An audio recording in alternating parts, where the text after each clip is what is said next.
இந்த நாளிலும் கூட நாம் சபை கூடி வர கர்த்தர் நமக்கு பாராட்டின இரக்கம், தயவு எல்லாவற்றுக்காக ஆண்டவருக்கு ஸ்தோத்திரம். கர்த்தர் நல்லவர். ரோமருக்கு எழுதின நிருபம்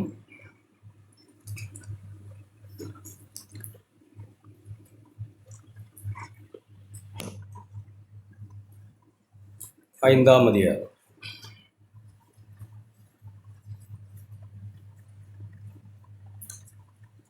10ஆம் வசனம். 10ஆம் வசனம். நாம் தேவனுக்கு சத்துருக்களாய் இருக்கையில் அவருடைய குமாரனின் மரணத்தினாலே அவரோடு கூட ஒப்புரவாக்கப்பட்டோமானால், ஒப்புரவாக்கப்பட்ட பின் நாம் அவருடைய ஜீவனாலே ரட்சிக்கப்படுவது அதிக நிச்சயமாமே. கிறிஸ்தவ வாழ்க்கை ஒரு படியிலிருந்து இன்னொரு படிக்கு மேலே நாம் ஏறி போய்கிட்டே இருக்கிற வாழ்க்கை. நாம் எங்கேயாவது நிற்கிறோம் அப்படின்னா நாம் கீழே இறங்கிக்கிட்டு இருக்கோம்னு தான் அர்த்தம். நான் அப்படியே தான் இருக்கிறேன் அப்படின்லாம் யாருமே நம்ம ஏமாற்றி கொள்ளக்கூடாது, ஏமாந்து போகக்கூடாது. கிறிஸ்தவ வாழ்க்கை மேலோக்கி போய்கிட்டே இருக்கிற வாழ்க்கை தான். நின்றுட்டா நம்ம கீழே வந்துட்டோம்னு தான் அர்த்தம். பின்வாங்கிட்டோம், அல்லது நாம் சோர்ந்து போனோம், அல்லது நாம் விசுவாசத்தை விட்டு நாம் பாவத்துக்கு நேராய் திரும்புகிறோம்னு தான் அர்த்தம். இங்கே அப்போஸ்தலன் என்ன சொல்லுகிறாருன்னா, நாம் தேவனுக்கு எதிராளிகளாய், சத்துருக்களாய், பகைஞர்களாய், விரோதிகளாய் நாம் இருந்தபோது நம்ம அப்படி தான் இருந்தோம். எல்லாரும் அப்படி ஆழமாக எவ்வளோ பேர் நாம் அப்படி வழங்கியிருக்கிறோம் உண்மையாகவே சுவிசேஷத்தை. ஒரு தேவன் தான். நம்ம வாசித்தோம் சங்கீதம் 18 ஒரு வசனத்தை, அதை வாசித்துட்டு நம்ம இங்கே வருவோம். சங்கீதம் 18 அது எப்படி எழுதியிருக்கு வாசித்தோம்னா,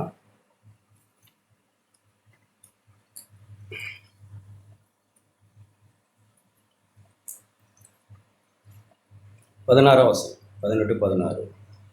அவர் உயரத்திலிருந்து அவர் கையை நீட்டி என்னை பிடித்தார். நான் கீழே இருந்து அவர் கையை பிடிக்கல. அவர் உயரத்திலிருந்து, வானத்தையும் பூமியை உண்டாக்கின கர்த்தர் வானத்திலிருந்து அடிமையின் ரூபம் எடுத்து மனுஷர் சாயலாகி இறங்கி வந்து என் கையை பிடிச்சார். பழைய ஏற்பாட்டில் இருந்த பரிசுத்தவான்களும் சத்தியத்தை நல்லபடியாக விளங்கினவர்கள் உண்டு. அவர் உயரத்தில் இருக்கிறவர், அவர் என் கரத்தை பிடித்தார். நான் அவரை தேடலை, அவர் என்னை தேடி வந்தார். அப்போ அவர் உயரத்திலிருந்து என் கரத்தை என்னை வாசிக்கிற மாதிரி பிடித்து ஜலப்பிரவாகத்திலிருந்து என்னை தூக்கி விட்டார். பாவம் அடிச்சுக்கிட்டு போன நரகம்தான் எனக்கு. நரகாக்கினின் பிள்ளை, கோபாக்கினின் பிள்ளை. எத்தனை பேர் அப்படி உட்காந்து நாம் ஆண்டவரிடத்துல நம்மளோட கண்ணீரை அப்படி வடிய விட்டுருக்கிறோம். இது ஏதோ ஈஸியாக இலவசமாய் கிடைத்தது போல உணர்வற்றவர்களாய் நாம் இருக்கிறோம். இவ்வளோ பெரிய பாவ மன்னிப்புக்கு, இவ்வளோ பெரிய ஜல பிரவாகம் போல நரகத்துக்கு போய்கிட்டு இருந்த என்னை விடுவிக்கும்படிக்கு தேவன் செய்த விலக்கரையும் தன்னுடைய சொந்த குமாரனுடைய ஜீவன், தம்மையே அவர் பலியாக்கினார் நம்முடைய பாவத்துக்காக. இது ஏதோ மூளை அறிவில்லை, இதயத்தின் தொடப்படணும், இதயத்தில் குத்தப்படணுங்க. பாவ உணர்வே இல்லாதவரோடு உட்கார்ந்துருக்கிறோம். இங்கே வந்து கர்த்தாவே கர்த்தாவாயின்னுக்கிட்டு இருக்கிறவர்கள் என்ன பேசுகிறோம், எப்படி நடக்கிறோம்னே உணர்வு இல்லாமல் இருக்கிறவங்க இருக்கிறோம். இதுக்கெல்லாம் காரணம் நமக்கு மூளை அறிவில் விஷயங்கள் புரிஞ்சிருக்கு. அது இதயத்தில் ஒரு தாக்குதலை உண்டாக்கி, இதயத்தில் குத்தப்பட்டவர்களாகி, ஆண்டவரே நான் என்ன செய்யணும், நான் என்ன செய்ய முடியும், என்னால் என்ன செய்ய முடியும் பாவத்துக்காக, இப்படி நரகாக்கினியின் பிள்ளையாக இருக்கிற நான் இதிலிருந்து விடுவித்துக் கொள்வதற்கு நான் என்ன செய்ய முடியும்? ஒன்றும் நான் செய்ய முடியாத நிர்பந்தமாய் நிலையில் இருந்தபோது நீரே என்னை தேடி இறங்கி வந்து பாவத்துக்கு பரிகாரமாய் பலியானீங்களே, உங்களுக்கு நன்றி ஆண்டவரே. இந்த ஜலப்பிரவாகத்திலிருந்து என்னை விடுதலையாக்கினீர் ஆண்டவரே அப்படின்னு நம்ம இருதயத்தின் ஆழத்தில் அப்படி உணர்வடைந்தா, ஸ்டெப் பை ஸ்டெப்பாக நம்முடைய கிறிஸ்தவ வாழ்க்கை நல்லபடியாக வளர்ந்து போய்கிட்டே தான். இங்கே அப்போஸ்தலர் என்ன சொல்கிறார்? ரோமர் 5:10. அவருடைய குமாரனுடைய மரணத்தினாலே அவரோடு கூட ஒப்புரவாக்கப்பட்டோம். எத்தனை பேர் அப்படி விளங்கியிருக்கீங்க? தேவனோடு நான் ஒப்புரவாக்கப்பட்டேன்னா, தேவனுக்கும் எனக்கும் நடுவில் இருந்த அந்த பிரிவினை, அந்த விரோதம், அந்த பகை கிறிஸ்து இயேசுவின் மரணத்தினாலே தகர்க்கப்பட்டது. எபேசியர் புஸ்தகம். இதெல்லாம் ஏதோ ஒரு பாடம் அல்ல, இதெல்லாம் இருதயத்தில் இருந்து நமக்கு உண்டாகணும். இருதயத்தில் நாம் தொடப்படலைன்னா எந்த நாளும் குணமாக மாட்டோம். இது மேலோட்டமாய் மூளை அறிவில் இருக்கும் வாழ்க்கை நமக்கு ஒன்றும் செய்யாது.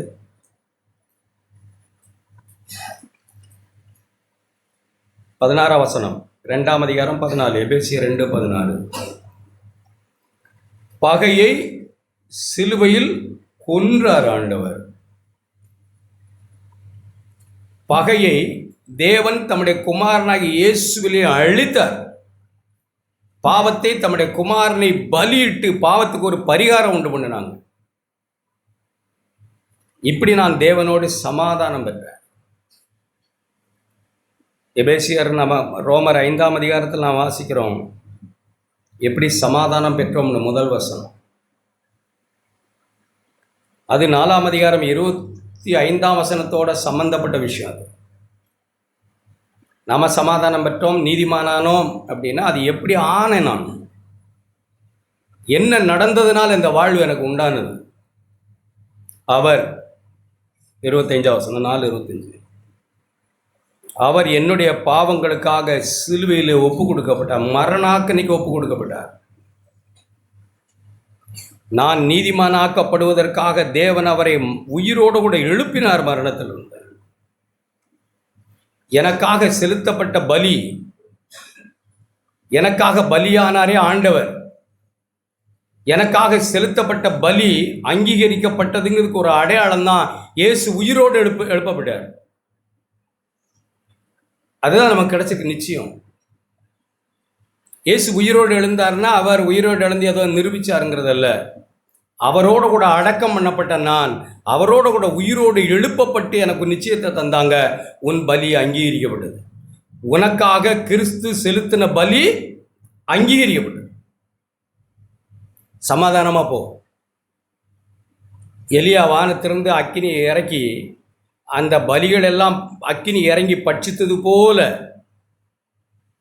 கிறிஸ்து நமக்காக சிலுவையிலே செய்த பலி, அடிக்கப்பட்ட அந்த ஆட்டுக்குட்டி நமக்காக பலியானாரே, அது அங்கீகரிக்கப்பட்டதா? எனக்காக ஒருவர் பலியானாரே, அது அங்கீகரிக்கப்பட்டதா? எப்படி விளங்கிக்கிறோம்? அங்கீகரிக்கப்பட்டதா? அங்கீகரிக்கப்பட்டதுன்னா இப்போ குற்றம் இல்லாமல் வாழணும், குற்ற மனசாட்சி இல்லாமல் வாழணும், தைரியமாக வாழணும், ஒரு நல்ல நிச்சயமாய் வாழணும்.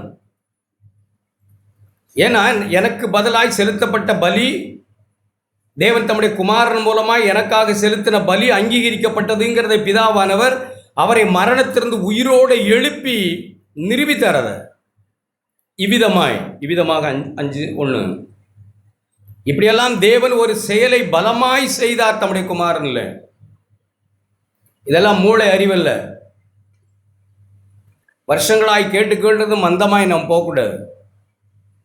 ஒரு வாழ்க்கையில் பெரிய தாக்கமும் மனம் திரும்புதலும் நம்ம இடத்துல ஆழமாய் உண்டாகணும். அப்படி இல்லைன்னா நம்முடைய இம்மி கூட நம்ம மாற மாட்டாங்க. போன இடம்தான்.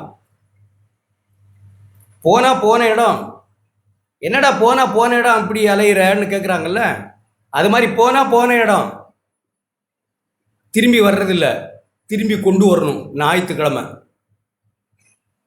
வேலைக்கு போனால் வேலை, சாப்பிட போனால் போனது, சம்பாதிக்க போனால் போனது, காசு தேட போனால் காசு தேடிக்கிட்டே போகிறது. திரும்பி ஆண்டவரிடத்துல வர தெரியலைன்னா ரட்சிப்பு இல்லை, அப்படி ஆழமான ஒரு உணர்வு இல்லை. போன இடம் பேசுனா அதை நிறுத்த முடியல, பேசாதீங்கன்னு ஒருத்தர் சொன்னாலும் கேட்க முடியல. இங்கே உட்காந்துருக்க சகோதரிகளுக்கு ஏன்னா போன இடம், ஏன்னா ஆழமான தாக்கம் இதயத்தில் நமக்கு உண்டாகலை. நாம் விசுவாசத்தினாலே நீதிமானாக்கப்பட்டிருக்கிறபடியாக. எப்படி விசுவாசித்தோம்? அவர் என் பாவங்களுக்காக ஒப்பு கொடுக்கப்பட்டு நான் நீதிமானாக்கப்படுவதற்காக எழுப்பப்பட்டும் இருக்கிறார் என்று ஆழமான உணர்வடைந்தோம். உணர்வடைஞ்சிருக்கணும். அதான் ரட்சிப்பு. அதான் உண்மையாக ரட்சிப்பு தான். நாங்கள் என்ன செய்யணும்? ஆண்டவரே, நான் பாவி, நான் மீட்படைய நான் என்ன செய்யணும்? இவ்வளவு பெரிய தியாகத்தை, இவ்வளவு பெரிய செயலை உம்முடைய குமாரன் மூலமாய் பிதாவை நீ செய்திருக்கிறரே, நான் விசுவாசிக்கிறேன். ஆழமாய் நான் விசுவாசித்து மனம் திரும்புகிறேன் என் பாவத்தை விட்டு. அப்படி ஆழமாய் மனம் திரும்பி விசுவாசத்தினாலே நாம் நீதிமானாக்கப்பட்டிருக்கிறபடினால், விசுவாசித்தவர்களுக்கு நடந்தது இதெல்லாம் எல்லாருக்கும் இல்லை, நடக்காது. எத்தனை வருஷமா, நான் தப்பா சொல்றேன்னு நினைக்க, எத்தனை வருஷமா இருந்தாலும் அது நடக்காது. 10 நாள் நம்மால ஒரு நல்ல மனசாட்சியோட நடந்து போகிறது நடக்காது. அது திரும்ப விழதான் செய்யும். ஏன்னா நம்ம ஆழமாய் இருதயத்தில் குத்தப்பட்டவர்களாய், ஆழமாய் தேவன் தம்முடைய குமாரனை கொண்டு செய்ததை ஆழமாய் இருதயத்தில் ஏற்றுக்கொண்டு காயப்பட்டவர்களாய் ஆழமாய் மனம் திரும்பி, என்னுடைய பாவந்தான ஆண்டவரே, உம்மை இந்த கதிக்கு இந்த கேடு அடைய வைத்தது, நான் மனம் திரும்புகிறேன்னு மனம் திரும்பி வந்திருந்தா விசுவாசத்தினாலே நம்ம நீதிமானாக்கப்பட்டிருப்போம். நம்முடைய கர்த்தராகிய இயேசு கிறிஸ்து மூலமாய் தேவனிடத்தில் சமாதானம். எத்தனை பேர் நான் தேவனிடத்தில் சமாதானமாக இருக்கேன், ஒப்புரவாக இருக்கிறேன்? அப்படி யோசித்து பாரு. இப்போ மணி 11:05 ஆண்டவர் இந்த மத்தியான வேளையில் வந்தால், கிறிஸ்தவ வாழ்க்கைன்றது அப்படி தான் நான் விசுவாசிக்கிறேன். எத்தனை பேர் ஆண்டவர் வந்தால் அவரோட போவோம்? இந்த நிச்சயம் இல்லாத ஒரு சபை கூடுதலும் ஒரு அரட்டல் உருட்டலுமா இங்கே நமக்கு? 11:05 பரவாயில்ல, 11:05 வேணாம், 11:15 ஆண்டவர் வந்தால் எத்தனை பேர் போவோம்னு நமக்கு நிச்சயம் இருக்குது. அந்த நிச்சயம் இருந்தால் நாம் தேவனோடு சமாதானம் பெற்றிருக்கிறோம். இங்கே நாம் ரோமர் 5:10 வச்ச மாதிரி ஒப்புரவாக்கப்பட்டிருக்கிறோம். நான் தேவனோடு ஒப்புரவாக்கப்பட்டிருக்கிறேன். தேவனோடு நான் ஆழமாய் ஒப்புரவாக்கப்பட்டிருந்தேன்னா, மனுஷரோடு நான் ஒப்புரவாகி வாழ்கிறது ரொம்ப ஈஸி. நான் தேவனோடு சரியாய் தேவனோடு என்னை கிறிஸ்து எப்படி ஒப்புரவாக்கினார், அல்ல தன்னோடு கூட என்னை ஒப்புரவாக்க தேவன் செய்த விலக்கரையம் என்ன, கொடுத்து தீர்த்த தண்டனை என்ன, ஆக்கினை என்ன, அதற்கு செலுத்தப்பட்ட பலி என்னன்னு நான் அறியலைன்னா அவரோடு நான் ஒப்புரவாக மாட்டேன். அவரோடு நான் ஒப்புரவாகலன்னா மனுஷரோடு ஒப்புரவாக இருக்க மாட்டேன். எனக்கு எவ்வளவு மன்னிக்கப்பட்டதுங்கிறது இன்னும் புரியல. ஒரு சிலருக்கு இங்கே இருக்கிறவர்களுக்கு எப்படி விளங்கிறீங்கன்னு தெரில, எவ்வளவாய் மன்னிக்கப்பட்ட பாவி நான்ற ஆழமான உணர்வு இல்லாதனால பிறரை மன்னிக்கிறதுக்கு இன்னும் பிரச்சனையா இருக்கு. மனைவியை மன்னிக்கிறதுக்கு புருஷனுக்கே பிரச்சனையா இருக்கு, புருஷனை மன்னிக்கிறதுக்கே மனைவிக்கே பிரச்சனையா இருக்கு. ஏன்னா எவ்வளவாய் மன்னிக்கப்பட்டோம்ன்றது அறிவில் இருக்கு, அது ஆழமாய் இருதயத்தை காயப்படுத்தல. தேவன் கொடுத்த தண்டனை, தம்முடைய குமாரனுக்கு பாவத்துக்கு கொடுத்த தண்டனை எனக்கு வர வேண்டியது குமாரனுக்கு வந்ததுங்கிற ஆழமான துக்கம் இல்லை. எவ்வளவாய் மன்னிக்கப்பட்டேன். 100 10 கழிச்சா எவ்வளோ? அப்படித்தான் நான் என்ன பார்க்கணும்.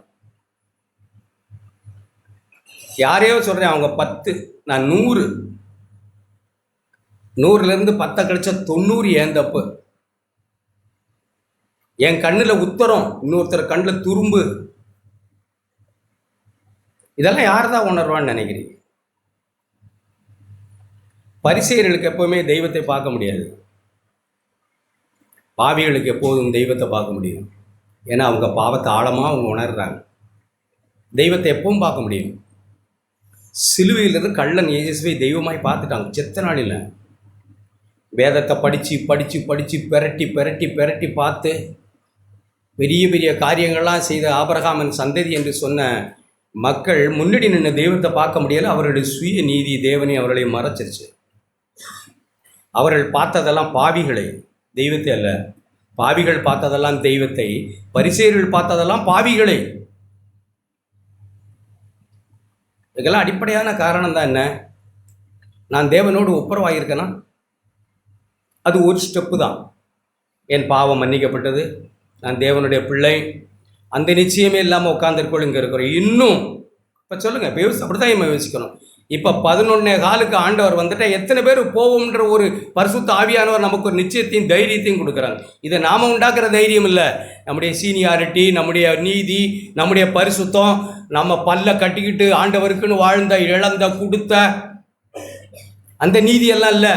தேவன் தம்முடைய குமாரன் மூலமாய் நமக்கு செய்திருக்கிறதை பரிசுத்த ஆவியானவர் நமக்கு உணர்த்தின போது, ஆமா பிதாவே, நீர் உங்கள் குமாரனை எனக்காக பலியிட்டு என்னை உம்மோடு கூட ஒப்புரவாக்கினீர், அவர்தான் எனக்கு நீதி, அவருடைய நீதி மட்டும்தான் நீதி.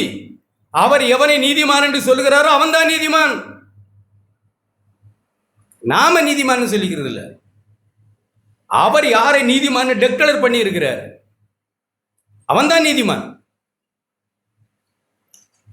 அப்படி ஒரு உணர்வு தேவன் நம்மளை டெக்ளேர் பண்ணியிருக்காங்களா நீதிமான்னு? பரிசுத்த ஆவியானவர் நீ நீதிமான் அப்படி எழுதி ஒட்டி அனுப்பியிருக்காங்களா? பரிசுத்த ஆவியான உணர்த்துறாங்களா? அவர்கள் இங்கே உட்காந்துருந்தாலும் 11:30 இல்லை, இப்போ 5 நிமிஷத்துக்கு பிறகு வந்தால் நான் போக ஆண்டவர் என்னை கிருபையாய் கொண்டு போவார். இது ஏன் நீதி மேல் நான் உட்கார்ந்து இல்லையே? இது என்னால் உண்டானது இல்லையே? நான் தெரிந்து கொண்ட தெய்வம் இல்லையே இவர்? அவரை நான் கண்டு அவரை என் வீட்டுக்கு அழைத்த, அவ்வளவுதான். அப்படியானா எவ்வளவு நிச்சயத்தை பரிசுத்த ஆவியான நமக்கு தருவாங்க. தேவனுடைய பிள்ளை, பாவம் மன்னிக்கப்பட்டது, ஒப்புரவானோ, நீதிமானாக்கப்பட்டோம். ஒரு ஸ்டெப்பு தான். எப்படி எழுதியிருப்பாரு? அவரோட கூட ஒப்புரவாக்கப்பட்டோமா. ஃபர்ஸ்ட் ஸ்டெப் இங்கே கவனிங்க சகோதரர்கள். உழப்பக்கூடாது, தயவு செய்து உங்களை கெஞ்சி கேட்குறேன், உழப்பக்கூடாது. எவ்வளவோ மெனக்கடுறோம், உழப்பக்கூடாதுன்னா. ஒரு நல்ல நிச்சயத்தை பரிசுத்த ஆவியானவர் நமக்கு தரணும். ஒப்புரவாக்கப்பட்டோமா, அதுலேயே நம்ம ஸ்டாண்டு முதல்ல சரியாக இருக்கணும். நான் தேவனோடு ஒப்புரவானவன், மனுஷனோடு ஒப்புரவாகணும். இங்கே குறை பேசி திரிகிறவங்க திரிஞ்சுக்கிட்டே தான் இருப்பாங்க. மனைவியை குறை பேசி திரிகிறவங்க இருப்பாங்க. காதிலே வாங்கக்கூடாது. அவங்கள அப்படியே ஐசோலேட் பண்ணி விட்டு, தனிமைப்படுத்தி விடணும். குறை பேசுகிறவர்கள் அப்படியே தனிமைப்படுத்தி விடணும். அந்த நோய் எல்லாருக்கும் பரவக்கூடாது. ஏன்னா தேவனோடு ஒப்புரவாகாதவர்கள். தேவனோடு ஒப்புரவானால் அடுத்த ஒரு ஸ்டெப் இருக்கு. எப்படி எழுதிருக்கு பாருங்க. ஒப்புரவாக்கப்பட்ட பின் முதல் ஸ்டெப்பு ஒப்புரவாகணும். தேவனோடு மனுஷருடைய பாவம் மன்னிக்கப்பட்டுடுது, நான் ஆண்டோட பிள்ளை. எத்தனை பேருக்கு இங்கே நிச்சயம் இருக்கு? அப்படி அப்பெல்லாம் வேணும் நமக்குங்க, நிச்சயம் வேணும். என்ன நம்பிக்கையில் போய் படுக்க போகிறோம், தூங்க போகிறோம்? யோசித்து பாருங்க. படுக்க போகிறேன், தூங்க போகிறேன், டக்குன்னு நின்று போயிட்டு தேவனோட இருப்பேன்னு ஒரு நிச்சயமே இல்லாமையா? எப்போ பார்த்தாலும் குருன்னு அவங்கள மன்னிக்கலை, இவங்கள மன்னிக்கலை, அந்த பிரச்சனை இந்த பிரச்சனை, இப்படியா? இல்லை, எல்லாம் செட்டில் மீன் எனக்கு தெரிந்த வகையில் நான் என்னை தேவனோடு ஒப்புரவாக்கி தேவனே கிருபையாயிரும் என்று தலையை சாச்சா ராத்திரி டக்குன்னு அவருடைய ராஜ்யத்திருப்பேன் நம்பிக்கையோடு இருக்கும். அப்புறம் என்ன நம்பி தைரியம்? என்ன தைரியத்தில் படுக்கிறோம்? ஆண்டவர் வந்துட்டா போவோம்னு. நம்ம ஆண்டவர் வருகையை எதிர்கொண்டு தான் நம்ம இருக்கிறோம், சாவல்ல. எல்லாரும் தயவுசெய்து. நான் அப்படி நேற்று கூட யோசித்தேன். அப்படி என்ன பேசிகிட்டு இருக்கிறேன், எனக்கு ஒரு பொறுப்பு இருக்குது. ஆண்டவர் வருவாரா? விளையாட்டா? ஒரு சிலர் விளையாட்டாக தான் எடுத்துக்கிட்டு இருக்கு. அதெல்லாம் என்ன மாங்காலம் சொல்லிக்கிட்டு நீங்கள் சொல்லிக்கிட்டு இருக்கீங்க. யார் அது? எப்போ வந்தார்? அவர் வராமல் இருக்கிறதுக்கு என்ன காரணம்? என்ன சொல்கிறீங்க? பேதுரு என்ன சொல்கிறார்? சீக்கிரமாக நான் என்னுடைய சப்ஜெக்ட் விட்டு விலகிற மாதிரி இருக்கு. எப்படி சொல்கிறாங்க? 2 பேதுரா தாமதிக்கிறார். 3ஆம் அதிகாரம், 2 பேதுரு 3ஆம் அதிகாரம். தாமதிக்கிறார் என்று சிலர் இங்கே எண்ணுகிறோமா? நம்முடைய பாவத்துக்கு தண்டனை இன்னும் வரலன்னு கொஞ்சம் அப்படி எண்ணுகிறோமா? அல்லது அவர் தாமதிக்கிறார் என்று நம்ம பாவத்தோடு விளையாடுறோமா? மனுஷரோடு விளையாடுறோமா?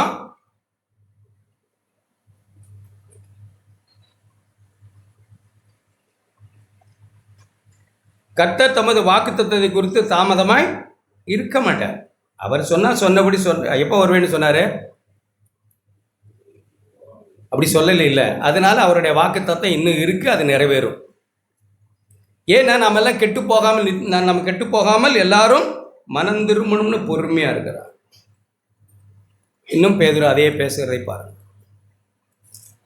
அதே 2 பேதுரு எப்படி பேசுகிறார்? நமக்கு நான் நேற்றுக்கு ஒரு உணர்வு அடைஞ்சதை சொல்கிறேன். எப்படி சொல்கிறது எனக்கு தெரில, ஆனாலும் நான் சொல்கிறேன் கேளு. 15ஆம் வசனம், 3ஆம் அதிகாரம் 15, 2 பேதுரு 3:15. தேவனுடைய நீடிய பொறுமை. அவர் ஏன் வராமல் இருக்கிறாங்க? வர்றாரு நம்புறவங்க எத்தனை பேர்னா ரொம்ப சுருக்கம் தாங்க, தயவு செய்து கோச்சக்கூடாது. இவ்வளவு பேரில் அவர் வருவார், என்னை அழைத்து செல்வார், அவரை சந்திக்க நான் ஆயத்தமாகணும்னு நினைக்கிறோம் சொற்பந்தான். அதெல்லாம் தேவனுக்கு தான் தெரியும். ஏன்னா அவர் சொன்ன வார்த்தை மிஞ்சி ஒன்றும் நடக்க போகிறதில்ல. இடுக்கமான வாசலை கண்டுபிடிக்குள் வெகு சிலர். அது எப்பவுமே வெரி வெரி மைனாரிட்டி தான்.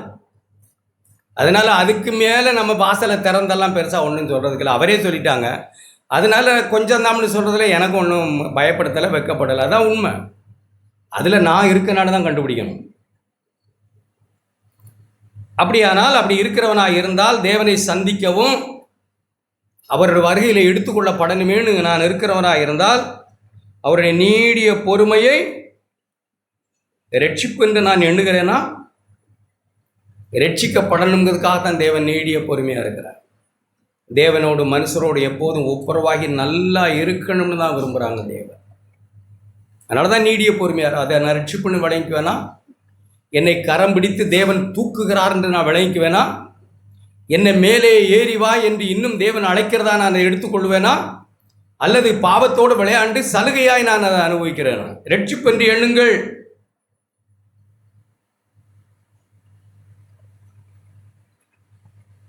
அப்போஸ்தலன் பவுல் இப்படிதான் சொல்லியிருக்கா தேவனுடைய பொறுமையை. ரோமர் 3ஆம் அதிகாரம். ஞாபகம் இருக்காது?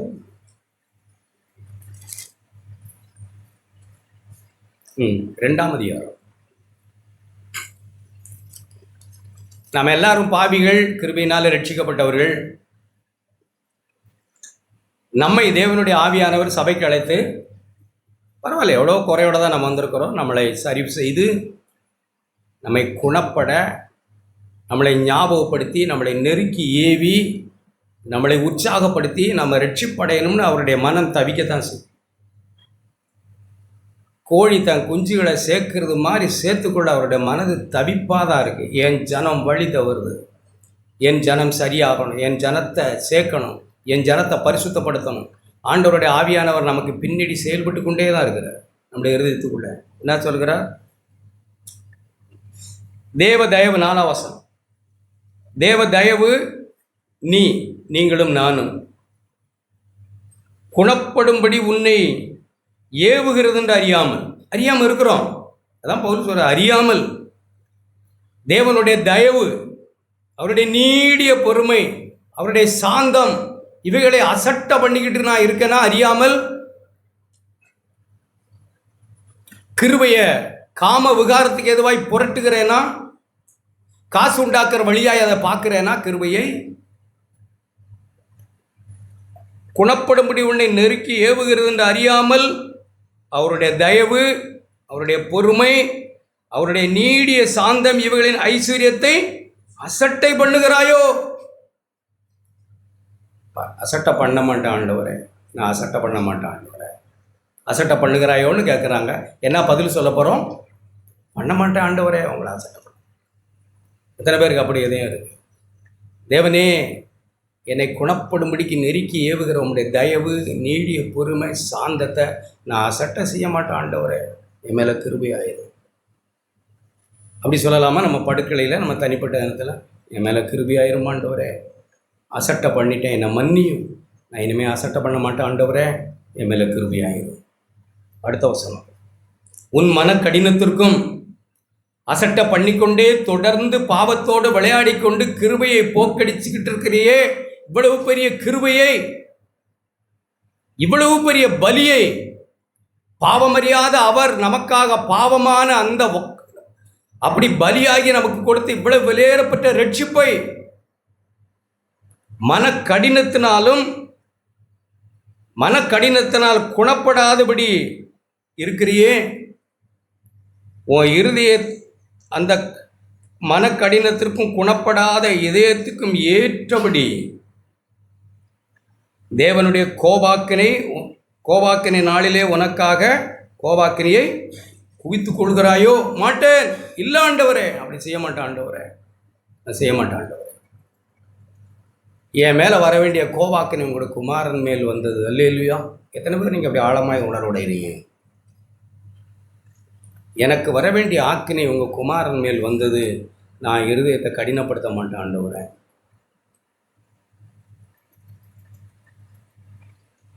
தேவனுடைய நீதியுள்ள நியாய தீர்ப்பு வெளிப்படும் கோபாக்கின நாளில் நான் ஆசீர்வாதத்தை சுதந்திரிச்சுப்பேன் ஆண்டவரே. கோபாக்கினிய தலையில் நான் குவிக்க வரல, அதற்காக உங்களுடைய குமாரனை நீர் அனுப்பலை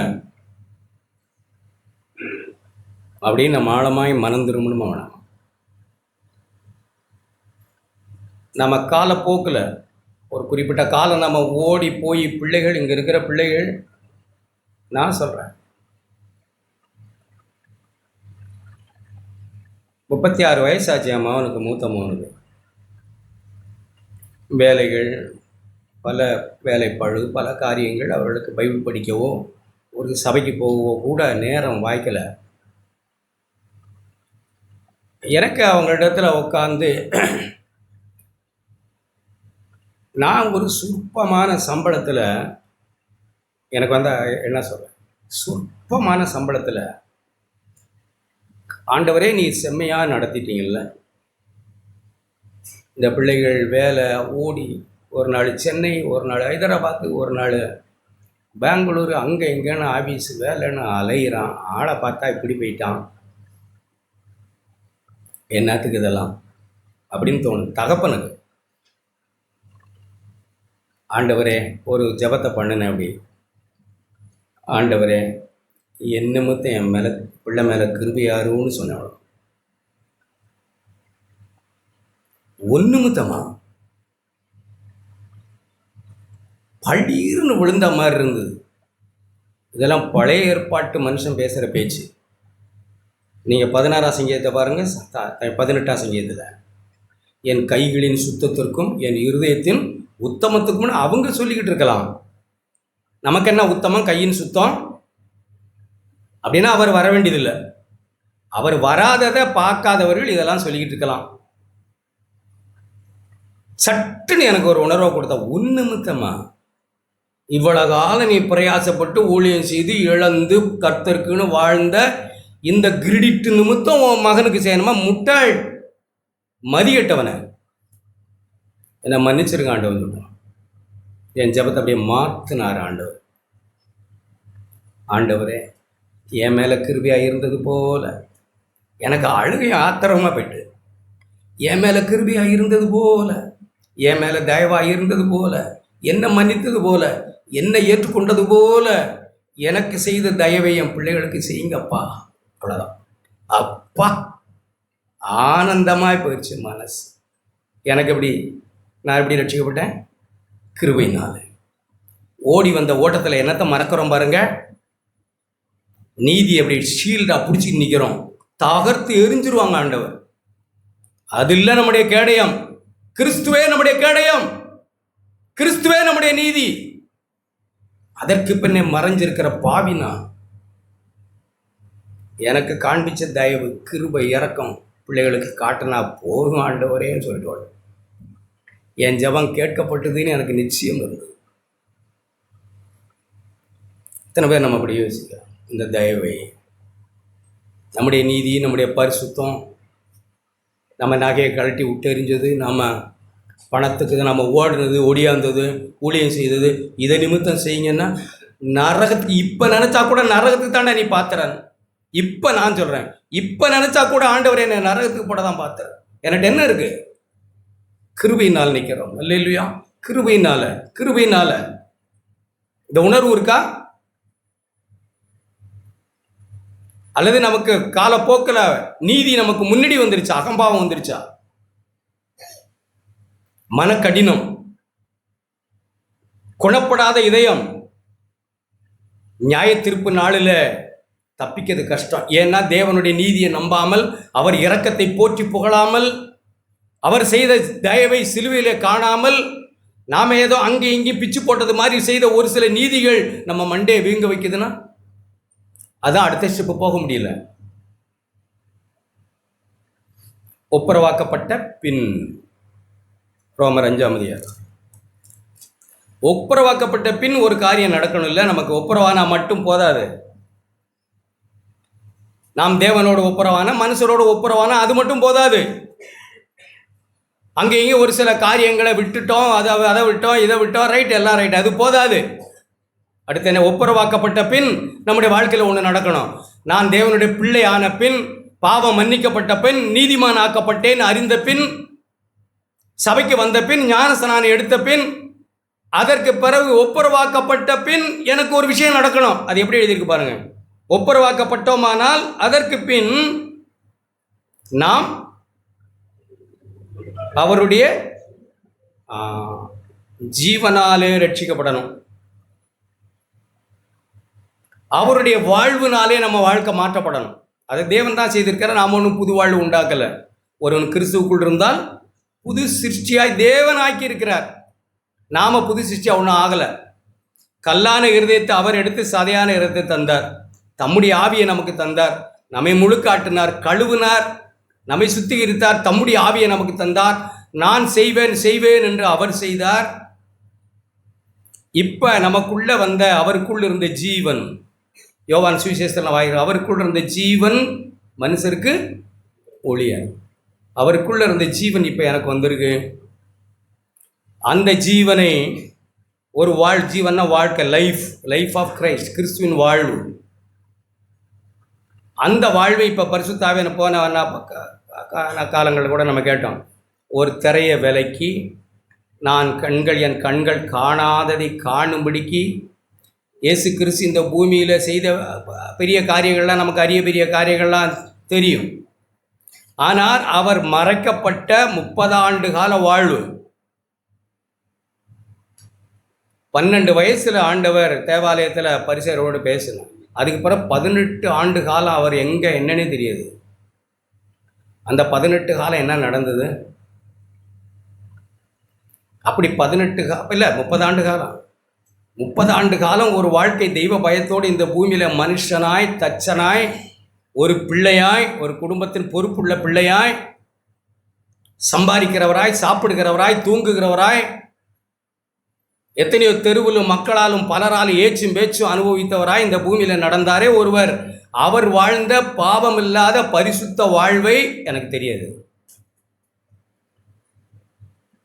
அதை யோவான் சுவிசேஷம் 16ஆம் அதிகாரம்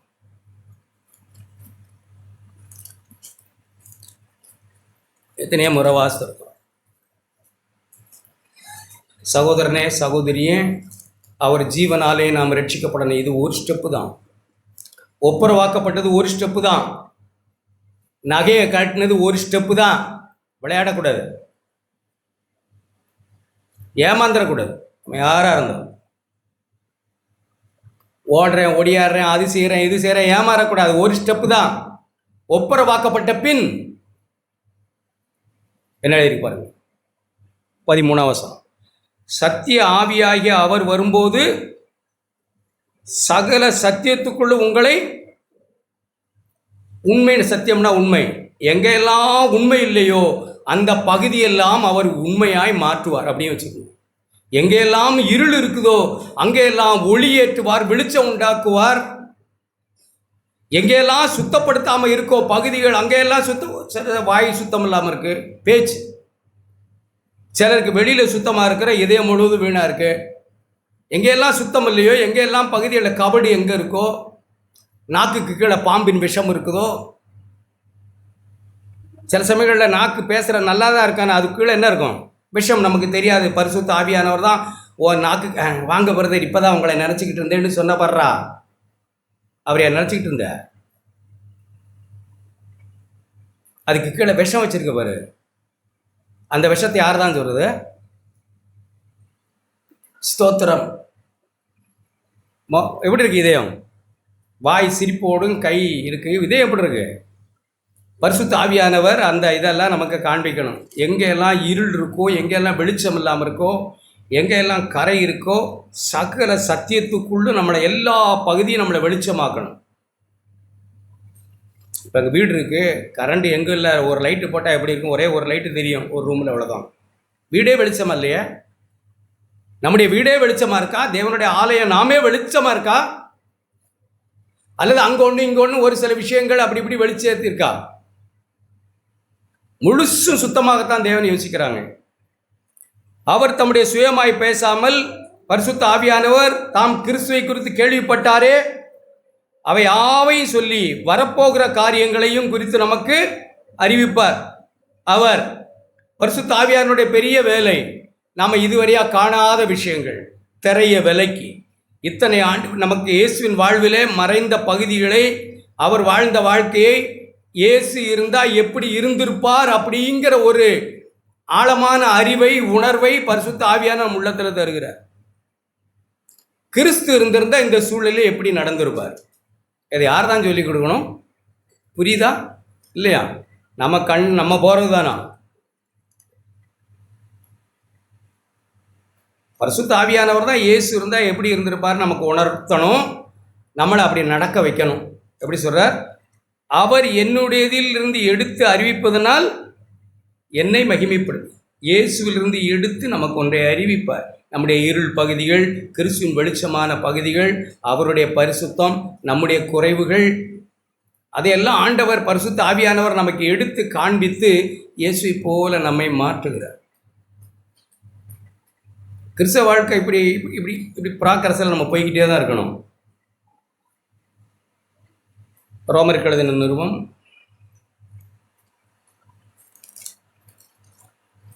நமக்கு எல்லாருக்கும் தெரிஞ்ச வசனம் தான், இவைகளை திரும்ப திரும்ப நாம் படிக்கணும்.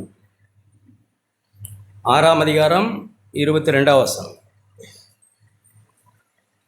பாவத்திலிருந்து விடுதலையாக்கப்பட்டு விட்டேன் அப்படின்னு சொல்கிறவங்கள ஒரு ஆமேன்னு சொல்லுங்க. சொல்ல முடியாது எல்லாரும், அதான் சும்மா நாம் சொல்ல வச்சு பார்க்கறது இல்லை. பாவத்தின் கட்டிலிருந்து, பாவத்தின் அடிமைத்தனத்தை நான் விடுதலையாக்கப்பட்டுட்டேனா? இப்போ தேவனுக்கு அடிமையானேனா? அப்படித்தானே என்ன கேட்கணும். எப்படி பாவத்துக்கு நான் அடிமையாக இருந்தேன், அது பாவம் என்ன செய்யணும்னு நினச்சதோ என்னை கொண்டு செய்தது, அவ்வளோதான். நான் அடிமை, எனக்கு ஒரு சுயாதீனமும் இல்லை. இப்போ நான் உபதேச சட்டங்களை அறிந்து தேவனுக்கு அடிமையாக இருக்கிறேன்.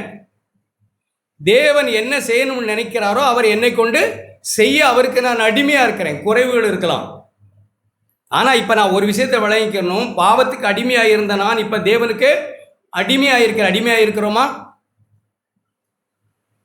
எல்லாரும் வீட்டில் உட்காந்து அழுது புலம்பணும், உமக்கு அடிமையாக இல்லாமல் இருக்கனே, பாவத்துக்கு அடிமையாக இருக்கனே, சும்மா மண்டே அறிவில் புரிஞ்சு வச்சுருக்கிறேன், எங்கே பார்த்தாலும் தோற்று இருக்கிறேன், மனைவிகிட்ட பேச தெரில, புருஷன்கிட்ட பேச தெரில, பிள்ளைகிட்ட பேச தெரில, நான் காசுக்கு பின்னாடி போகிறேன், அங்கன்னு போகிறேன், குறை பேசுனா அதுக்கு பின்னாடி நீண்டு போகிறேன், என்னை தவிர இங்கே யாருமே சரியில்லைன்னு நினச்சிட்டு உட்காந்துருக்கேன், நான் தான் சரின்னு தான் எனக்கு எண்ணம் எப்போ பார்த்தாலும் தோணுது. ஆண்டவரே இங்கே வந்தா எப்போ பார்த்தாலும் பிறருடைய பாவங்கள் தான் என் கண்ணுக்கு தெரிஞ்சுக்கிட்டே இருக்குது, என்னை தவிர யாரும் நீதிமான் இல்லைன்னு நினப்பு தோணுது. ஐயோ கர்த்தாவே, நமக்கு இன்னும் நான் அடிமையாகலை. ஒரு ஸ்டெப் நம்ம தேவனுக்கு அடிமையாக இருந்தால் நம்ம வாழ்க்கையில் என்ன நடக்கும்னு எழுதியிருப்பார்.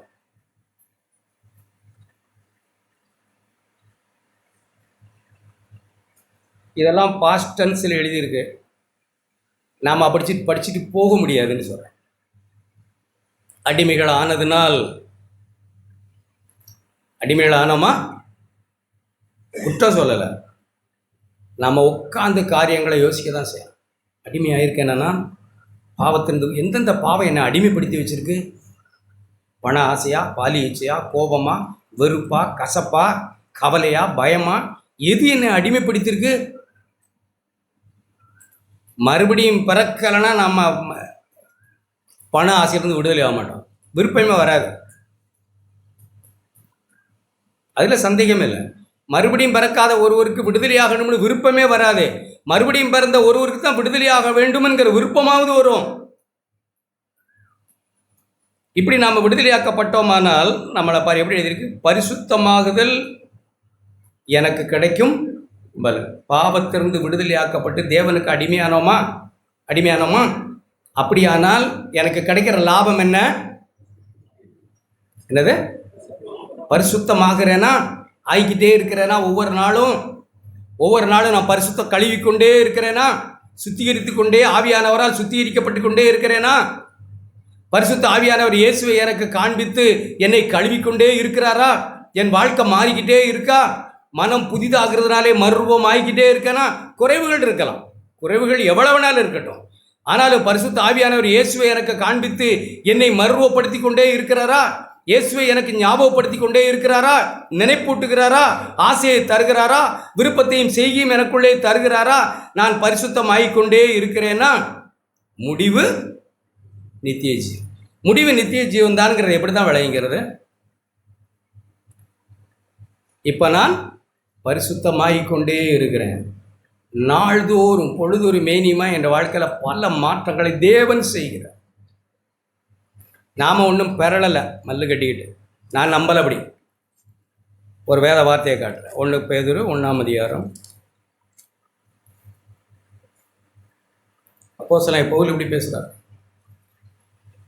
சிதறி கிடக்கிற ஜனங்களுக்கு அவர் எழுதும்போதும் 2ஆம் வசனம் 1 பேதுரு 1:2, பிதாவாகிய தேவனுடைய முன்னறிவின்படியே ஆவியானவரின்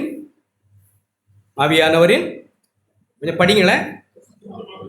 ஆவியானவரின் பரிசுத்தமாக்குதலினாலே. யார் நம்மை பரிசுத்தமாக்குகிறவர்? யாரை போல? யாரை கவனிக்க செய்து? இயேசுவை நோக்கி, அவரை கவனித்து, அவரை நினைத்து, நம்மளை நினைப்பூட்டி நம்மளை பரிசுத்தமாக்கிக்கிட்டு இருக்கா இப்போ கிறிஸ்தவ வாழ்க்கை. இங்கே கவனிக்க பிள்ளைகள் எல்லாரும், புரியுதா நான் சொல்கிறது? பரிசுத்தமாகிக்கிட்டு இருக்கோமா? உண்மையாகவே அந்த ரோட்டில் தான் நம்ம நடக்கிறோமா? உழப்புறோமா?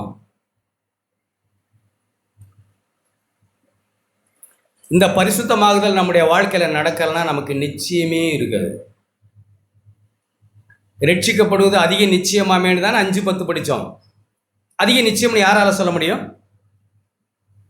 உண்மையாகவே பரிசுத்த ஆவியானவர்களுக்கு உட்பட்டு பரிசுத்த ஆவியானவராலே பரிசுத்தமாக்கப்படுவர்களுக்கு தேவனும் நிச்சயத்தை சேர்த்து கொடுத்து கொண்டே இருப்பார். அதிக நிச்சயம் ஆவியானவர்களுக்கு அச்சாரமாக இருக்கிறார். மீட்கப்படும் நாளுக்கென்று முத்திரையாக பெற்ற பரிசுத்த ஆவியானவர் அச்சாரமாக இருக்கிறார், தைரியப்படுத்துகிறார். பயப்படாத, உன் குறைவுகள் கிறிஸ்து இயேசுவிலே நிறைவாகும். நீ விசுவாசிக்கிறியா? ஒப்புரவாக விரும்புறியா? தாழ்த்த விரும்புறியா? மனம் திரும்ப விரும்புறியா? கிறிஸ்து இப்படி இல்லை, நீ அவரை பின்பற்றுகிறேன்னு சொல்ற, இப்படி இருக்கிற. இதை மட்டும் சொல்றேன். ஒரு சில பேப்பர் 18 பக்கம் 20 பக்கம் இருக்கும் பேப்பர். சில கடைகளில் போய் பார்த்தீங்கன்னா அப்படியே ஒரு முன்னாடி ஒரு சில செய்திகளை அடித்து தொங்க விட்டுருப்பாங்க, ஹெட்லைன்ஸ். 18 பக்க பேப்பரில் ஒரு சில செய்திகளை நச்சுன்னு அப்படியே அடித்து வெட்டி விட்டுருக்காங்க, அவ்வளோதான். பெரிய வாழ்வு, பரிசுத்தமாக வேண்டியது ஏராளம் இருக்கு, போக வேண்டிய தூரம் ஏராளம், அடைய வேண்டிய பாக்கியம் எவ்வளவோ இருக்கு. ஆனாலும் ஆண்டவர் நம்முடைய வாழ்க்கையில் ஒரு சில ஹெட்லைன்ஸையாவது போட்டு விட்டுருக்காங்களா? நம்மளை பார்த்தா ரட்சிக்கப்பட்ட மக்கள் 1000 செய்தி இருக்கு உள்ள, ஆனால் வெளியே பார்த்தா படிக்கிற மாதிரி இருக்கா? பவுல் அப்படிதான் பேசுற. நீங்களே எங்களுடைய நிரூபம். 18 பக்கத்தையும் பரட்ட வேண்டியதில்லை, 18 பக்கத்துக்குள்ள இருக்கிற செய்தி இது. இவர்கள் பண ஆசைக்கு விலகி ஓடுகிறவர்கள், இவர்கள் பரிசுத்தவான்கள். எப்படி எழுதியிருக்க எபேசியர்ல? பரிசுத்தவான்களுக்கு ஏற்றபடி வேசித்தனம், பொருளாசை, விலகி ஓடுகிற மக்கள். ஹெட்லைன், பாலியச்சிக்கு விலகி ஓடுகிற மக்கள், உள்ளதுன்னு இல்லாதன்னு பேசுகிற மக்கள். அவங்க அறிஞ்சு பாவம் செய்கிற மக்கள் அல்ல. மனப்பூர்வமாக இப்படி நடக்காதவங்க. அவங்க பொய் சொல்ல மாட்டாங்க. They are Christians.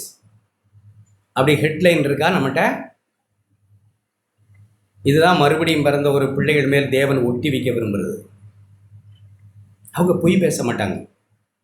அவங்க பணம் விஷயங்களில் தே ஆர் வெரி கரார் மீன் கஞ்சவாதிகள் அல்ல, உண்மையாக இருப்பாங்க.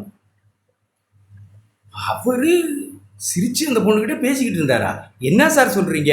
இருக்காது அப்படின்னு சொல்லணுமா? என்ன சார் போய் சொல்லிக்கிட்டு இருக்கீங்க? அது சும்மா தகுடுது தான், அது ஏற்கனவே போனது, அதை போய் சொல்லிக்கிட்டு இருக்கீங்க அப்படின்னு சொல்லுவாங்களா? இல்லை சார் முடியாது, நீங்கள் யாரையோ பார்த்துட்டு சொல்கிறீங்க. நான் சொல்கிறேன், அவர் அப்படி இருக்க மாட்டார். அவர் பரிசுத்தவான். ஹெட்லைன் அப்படி படிப்பாங்களா? நம்மளை படிக்கணும்னு தான் தேவன் விரும்புகிறார். நம்மளை பார்த்தவொடனே அப்படி தான் படிக்கணும் தான் விரும்புகிறாங்க. அப்படி தான் பரிசுத்த ஆவியானவர் மையினால் அல்ல ஆவியினால், கல்லில் அல்ல இதயமாகிய சதையில் எழுதியிருக்கிறார். நம்ம விளையாடக்கூடாது. நமக்கு ஒரு பொறுப்பு இருக்கு. எல்லாரும் எழுதப்பட்டும் வாசிக்கப்பட்டும் இருக்கிற நிறுவங்கள் நீங்கள் தானே. இயேசுவை பற்றி நிறைய விஷயங்களை கேள்விப்படல, ஒரு சில விஷயங்களை ஒரு சிலர்கிட்ட பார்க்குறான். தே ஆர் கிறிஸ்டியன், அவங்க கிறிஸ்தவங்க. அந்த ஹெட்லைனை பார்த்தாலே புரியுது. பேப்பர்லாம் படிக்கணும்னு அவசியம் இல்லை, உள்ளே எல்லாம் புகுந்து பார்க்கணும், பக்கம் பக்கமாக பெறட்டணும்னு அவசியம் இல்லை. இப்படிப்பட்ட மகிமையான வாழ்வுக்கு தான் தேவன் நம்மை அழைத்திருக்கிறார்.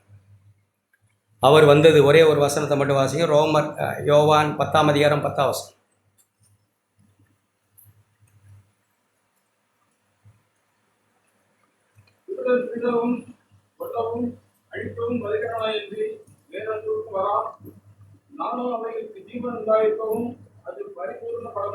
கிறிஸ்து ஏன் வந்தார்? ஜீவன் உண்டாயிருக்கிறதுக்கு மட்டுமா? கவனிங்க, சும்மா ஏதோ விசுவாசின்னு பேர் சொல்லிக்கிட்டாலேவா? ஏதோ ஜீவன் அங்கே இங்கேயும் ஒரு சில காரியங்களை சரியாக செஞ்சோம் ஜீவன் உண்டாயிருக்குதுக்கா? அவங்க கோயிலுக்கு போகிறவங்க, அந்த மதத்தை விட்டு இந்த மதத்துக்கு மாறவங்க, சபைக்கு போகிறவங்க, அவங்க அது செய்ய மாட்டாங்க இது செய்ய மாட்டாங்கன்னு சொல்கிற மேலோட்டமாக ஒரு சில ஜீவன் உண்டாயிருக்கவா? இல்லை இல்லை இல்லை, அது இல்லை. அது மட்டும் இல்லை, ஜீவன் உண்டாகணும். அந்த ஜீவன் கிறிஸ்துவை போல பரிபூரணமாகவும் வந்தேன். என் நாடுகளுக்காக என் ஜீவனை நான் கொடுப்பேன், கொடுத்து அவர்களுக்கு அதை செய்வேன், என்ன போலவே நிறைய உள்ளவர்களாக மாற்றுவேன்.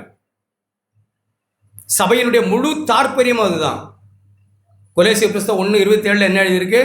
எந்த மனுஷனையும் கிறிஸ்து இயேசுவுக்குள் தேறினவனாய், கிறிஸ்து இயேசுவுக்குள் எல்லாரும் நாம தேறணும், ஆணென்றும் பெண்ணென்றும் இல்லை. ஆண்டவரே என் மேல கிருபையாயிரு, நான் மன கடினமாகக்கூடாது. பரிசுத்த ஆவியானவரே நீங்க சொல்லுகிறதை கேட்டு ஆழமாய் நான் மனம் திரும்பணும். கிறிஸ்துவை போல இல்லாத என் வாழ்க்கையில் இருக்கிற எல்லாவற்றையும் ஆண்டவரே நீக்கி போடுங்க. ஆண்டவரே ஆழமா என்னை கடிந்து கொள்ளுங்க. எனக்கு என்ன செஞ்சினாலும் என் பாவத்தை என்னை விட்டு தொலைக்கணும். வேலை போனா கூட பரவாயில்ல, நான் நரகத்துக்கு போகக்கூடாது. எது போனாலும் பரவாயில்ல, படுத்த படுக்கலை ஆனாலும் பரவாயில்ல, உங்க ராஜ்யத்தில் இருக்கணும். என்ன வேணாலும் செய்ய உமக்கு உரிமை கொடுக்குற ஆண்டவரே, என் இருதயத்தை மட்டும் கடினப்படுத்த விடாதீங்க. நான் கடினப்பட்டு போகக்கூடாது, குணப்படாத இதயமாக நான் போகக்கூடாது. தேவனே உங்கள் தயவு என்னை நெருக்கி ஏவுகிறதுன்னு நான் உணரட்டும், இங்கேயும் உணரட்டும், எங்கேயும் உணரட்டும். வீட்டில் போய் உட்காந்து அப்படி தான் இருக்கணும். போன இடம் இல்லை பட்டம். வீட்டில் போய் உட்காந்தாலும் அதே சிந்தையாக இருக்கும். ஆண்டவரே என் இருதயம் கடினமாகக்கூடாது, ஒருபோதும் கடினமாகக்கூடாது. இயேசு எனக்கு காண்பி, என்னை உணர்த்தும், என்னை நடத்தும். என் பேச்சு, என் சம்பாத்தியம், மனுஷரோடு, சபையில், குடும்பத்தில், பிள்ளைகளோடு, மனைவியோட எல்லாம் நீர் இருந்தது போல இருக்கும்படிக்கு என்னை அலங்கரியும் ஆண்டவரே. பரிசுத்த ஆவியானவரே என்னை நீர் அலங்கரியும். அல்லேலூயா. அப்படி வரத்தான் வந்திருக்காங்க. ஜீவன் உண்டாயிருக்கும் அது பரிபூர் நம்மளை அழகாக அவரை போல கொண்டு போய், எனக்கு சொல்ல இன்னும் வார்த்தைகள் இருக்குது, நேரம் இல்லை, அவர் அங்கே கொண்டு போய் நிறுத்தி அழகாக பார்க்கத்தான் அழைச்சிருக்காங்க. ஊனம் அல்ல. இயேசுவை போலேயே அநேகம் பிள்ளைகள், மூத்த பிள்ளை அநேகம் பிள்ளைகள், எல்லாரும் அவரே போல நாம் நிற்கத்தான் தேவன் நம்ம அழைச்சிருக்காங்க. 1 யோவான் 3ஆம் அதிகாரத்தை முதல் வசனங்கிறது நீங்கள் வீட்டில் வாசிங்க. தேவன் நமக்கு கிருபை செய்வார். ஆமென்.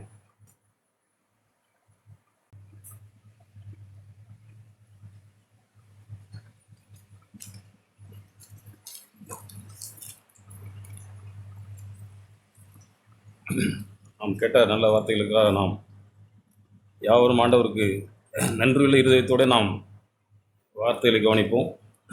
ரோமரின் புஸ்தகம் 5ஆம் அதிகாரம்,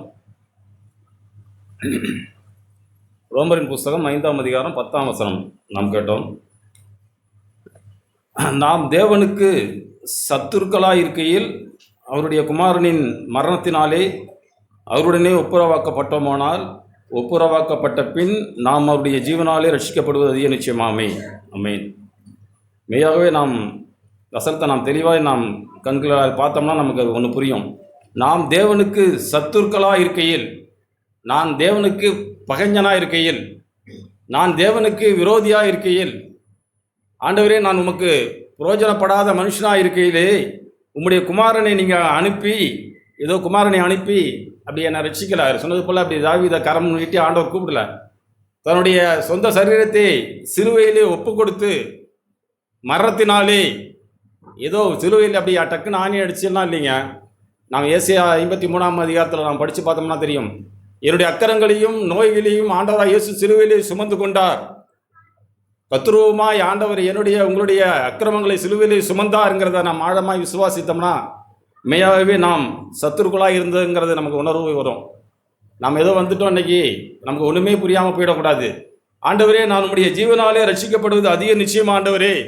ஆகையால் இந்த வாழ்க்கையை நான் பொறுப்பாய் வாழ உதவி செய்யுங்க. என்னிடத்துல எத்தனையோ தடுமாற்றங்கள் இருக்கு ஆண்டவரே, என்னை மன்னிங்க. என்னை உம்முடைய குமாரனுடைய சாயிற்கு ஒப்பாவே நீங்கள் மாற்ற அழைச்சிங்க ஆண்டவரே. அந்த அழைப்பிலே நான் பின்வாங்கிடக்கூடாது ஆண்டவரே. அதே ரோமர் 8:28 நாம் வாசிக்கிறது போல தேவன் எவர்களை 8:29 எவர்களை முன்குறித்தாரோ அவர்களை தமது குமாரனுடைய சாயலுக்கு ஒப்பாய் இருப்பதற்கு முன்குறிச்சிருக்கீங்களா ஆண்டவரே. என்னை கழுவி சுத்திக்கிறீங்க. ஏதோ நான் என்னை கழுவி சுத்திகரிக்கிறது முடியாத காரியம். தேவனே நம்மை பரிசுத்தமுள்ளவராக்குவார். தெசலோனிக்கேயர் புஸ்தகம், தெசலோனிக்கேயர் அதில் அப்படி தான் எழுதியிருக்கு. தெசலோனிக்கேயர் புஸ்தகம் 4ஆம் அதிகாரம் 3ஆம் அதிகாரம் கடைசியில் இப்படி எழுதியிருக்க பாருங்க. இவ்விதமாய் நம்முடைய கர்த்தராக இயேசு கிறிஸ்து தமது பரிசுத்தவான்கள் அனைவரோடு கூட வரும்போது நீங்கள் நம்முடைய பிதாவாகிய தேவனுக்கு முன்பாக பிழையற்ற பரிசுத்தமுள்ளவர்களாக இருக்கும்படி, பிழையற்ற மனிதர்களாக நாம் இருக்கும்படி நம்மை இருதயங்களை அவர் சிறப்படுத்துவாராக அப்படின்னு சொல்லிட்டு 4ஆம் அதிகாரம் 3ஆம் வசனம், நீங்கள் பரிசுத்தமுள்ளவர்களாக வேண்டும் என்பதே தேவனுடைய சித்தமாக இருக்கிறது. அந்தபடி நீங்கள் வேசி மார்க்கத்துக்கு விலகி இருந்து தேவனே அறியாத அஞ்ஞாளிகளைப் போல நாம் இந்த உலகத்துக்கு உட்படாமல், ஆண்டவரே நான் ரட்சிக்கப்படும் ஆண்டவரே, நான் உம்முடைய ஜீவனாலே ரட்சிக்கப்படுவது அதிக நிச்சயம் ஆண்டவரே. அந்த ரட்சிப்பை அடைய நான் எப்பொழுதும் என்னை உம்மண்டையிலே ஒப்பு கொடுக்கிறேன். நான் ஏற்கனவே பாவத்திற்கு நான் ஆசையாய் இந்த ஊழியை செய்தேனே, அந்த பாவ சரீரத்தை நான் அழித்து நான் இப்போ நீதிக்கு என்னுடைய சரீரத்தை ஒப்பு கொடுக்கிறேன். எப்பொழுது நாம் இயேசுவை சிந்திக்க, இயேசுவை பார்க்க, இயேசுவோடு கூட நடக்க என் இருதயங்களை திருப்புங்க ஆண்டவரானா மெய்யாகவே நம் இருதயங்களை ஆண்டவர் திருப்புவார். ஒரு வசனத்தை நான் படித்து மிகவும் உற்சாகம் அடைஞ்சேன். அப்போஸ்தலர் நடவடிக்கைகள் புஸ்தகம் 13ஆம் அதிகாரம். நம்ம எத்தனையோ முறை கேட்டிருக்கோம். 181ஆம் பக்கம் தாவீதை குறித்து நாம் கேட்டிருக்கோம். 13:22 ஈசாயின் குமாரனாகிய தாவீதை என் இருதயத்துக்கு ஏற்றவனாக கண்டேன். எனக்கு சித்தமானவைகளெல்லாம் அவன் செய்வான் என்று அவனை குறித்து சாட்சியம் கொடுத்தார். ஆண்டவர் ஒரு மனுஷனை தெரிந்தெடுத்த பிறகு எப்படி சொல்றாரு பாருங்க.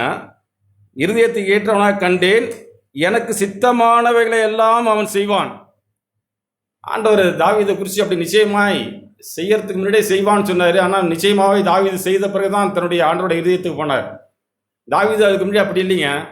1 ராஜாக்கள் புஸ்தகம் 15ஆம் அதிகாரம், 1 ராஜாக்கள் 15 அதில் அவர் எப்படி இருக்கிறார் பாருங்க. 1 ராஜாக்கள் 15ஆம் அதிகாரம், அங்கே தாவீதை குறித்து பரிசுத்த ஆவியானவர் எப்படி எழுதியிருக்கிறார் பாருங்க. தாவீது ஏத்தியன் ஆகிய உரியாவின் சங்கதி ஒன்றை தவிர, எப்படி அருமையாக தாவீதை குறித்து பரிசுத்த ஆவியானவர் முன்குறித்திருக்கிறார். ஏத்தியன் ஆகிய உரியாவின் சங்கதி ஒன்று தவிர கர்த்தர் தனக்கு கட்டளையிட்டதிலே தான் உயிரோடு இருந்த நாளெல்லாம் ஒன்றையும் விட்டு விலகாமல் அவர் பார்வைக்கு செம்மையானதை செய்து வந்தான். ஏதோ நான் சொல்லலைங்க, வேதம் சொல்லுது. தாவீது ஏதோ உரியாவின் மனைவிட்ட பாவம் செய்தான், அதுக்கு பிறகு ஆண்டவர் உணர்த்தின பிறகு மனம் திரும்பினார். அதுக்கு பிறகு பார்த்தீங்கன்னா அவர் ஆண்டவருடைய வார்த்தையில் ஒன்றுமே தவறில்லைங்க. நேர்மையும் உண்மையும் உள்ள மனுஷன். படித்தோம்ல சங்கீதம் 16, அதில் ஒரு வார்த்தை, அருமையான வார்த்தை, அதே தாவீது சொல்லுவார் பாருங்க. சங்கீதம் 16, நாம் இப்படிலாம் வாழ நம் இருதயங்களை ஆண்டவர் பட்சமாய் திருப்பி. சங்கீதம் 16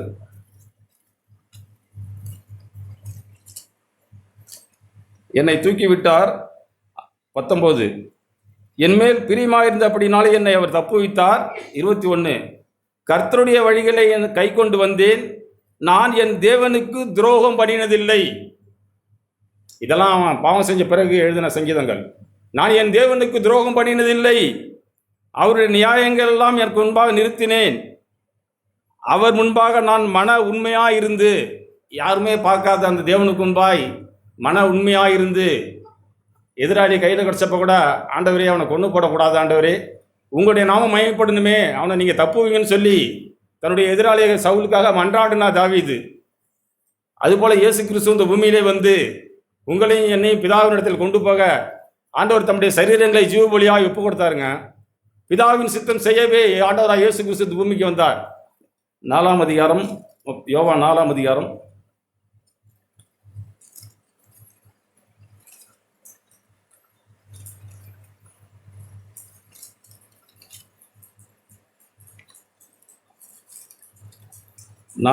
இப்படி எழுதியிருக்கு பாருங்க. 4ஆம் அதிகாரம் 34ஆம் வசனம், 4:34 இயேசு அவர்களை நோக்கி, நான் என்னை அனுப்பினருடைய சித்தத்தின்படி செய்து அவருடைய கிரியை முடிப்பதே என்னுடைய போஜனமாக இருக்கிறது.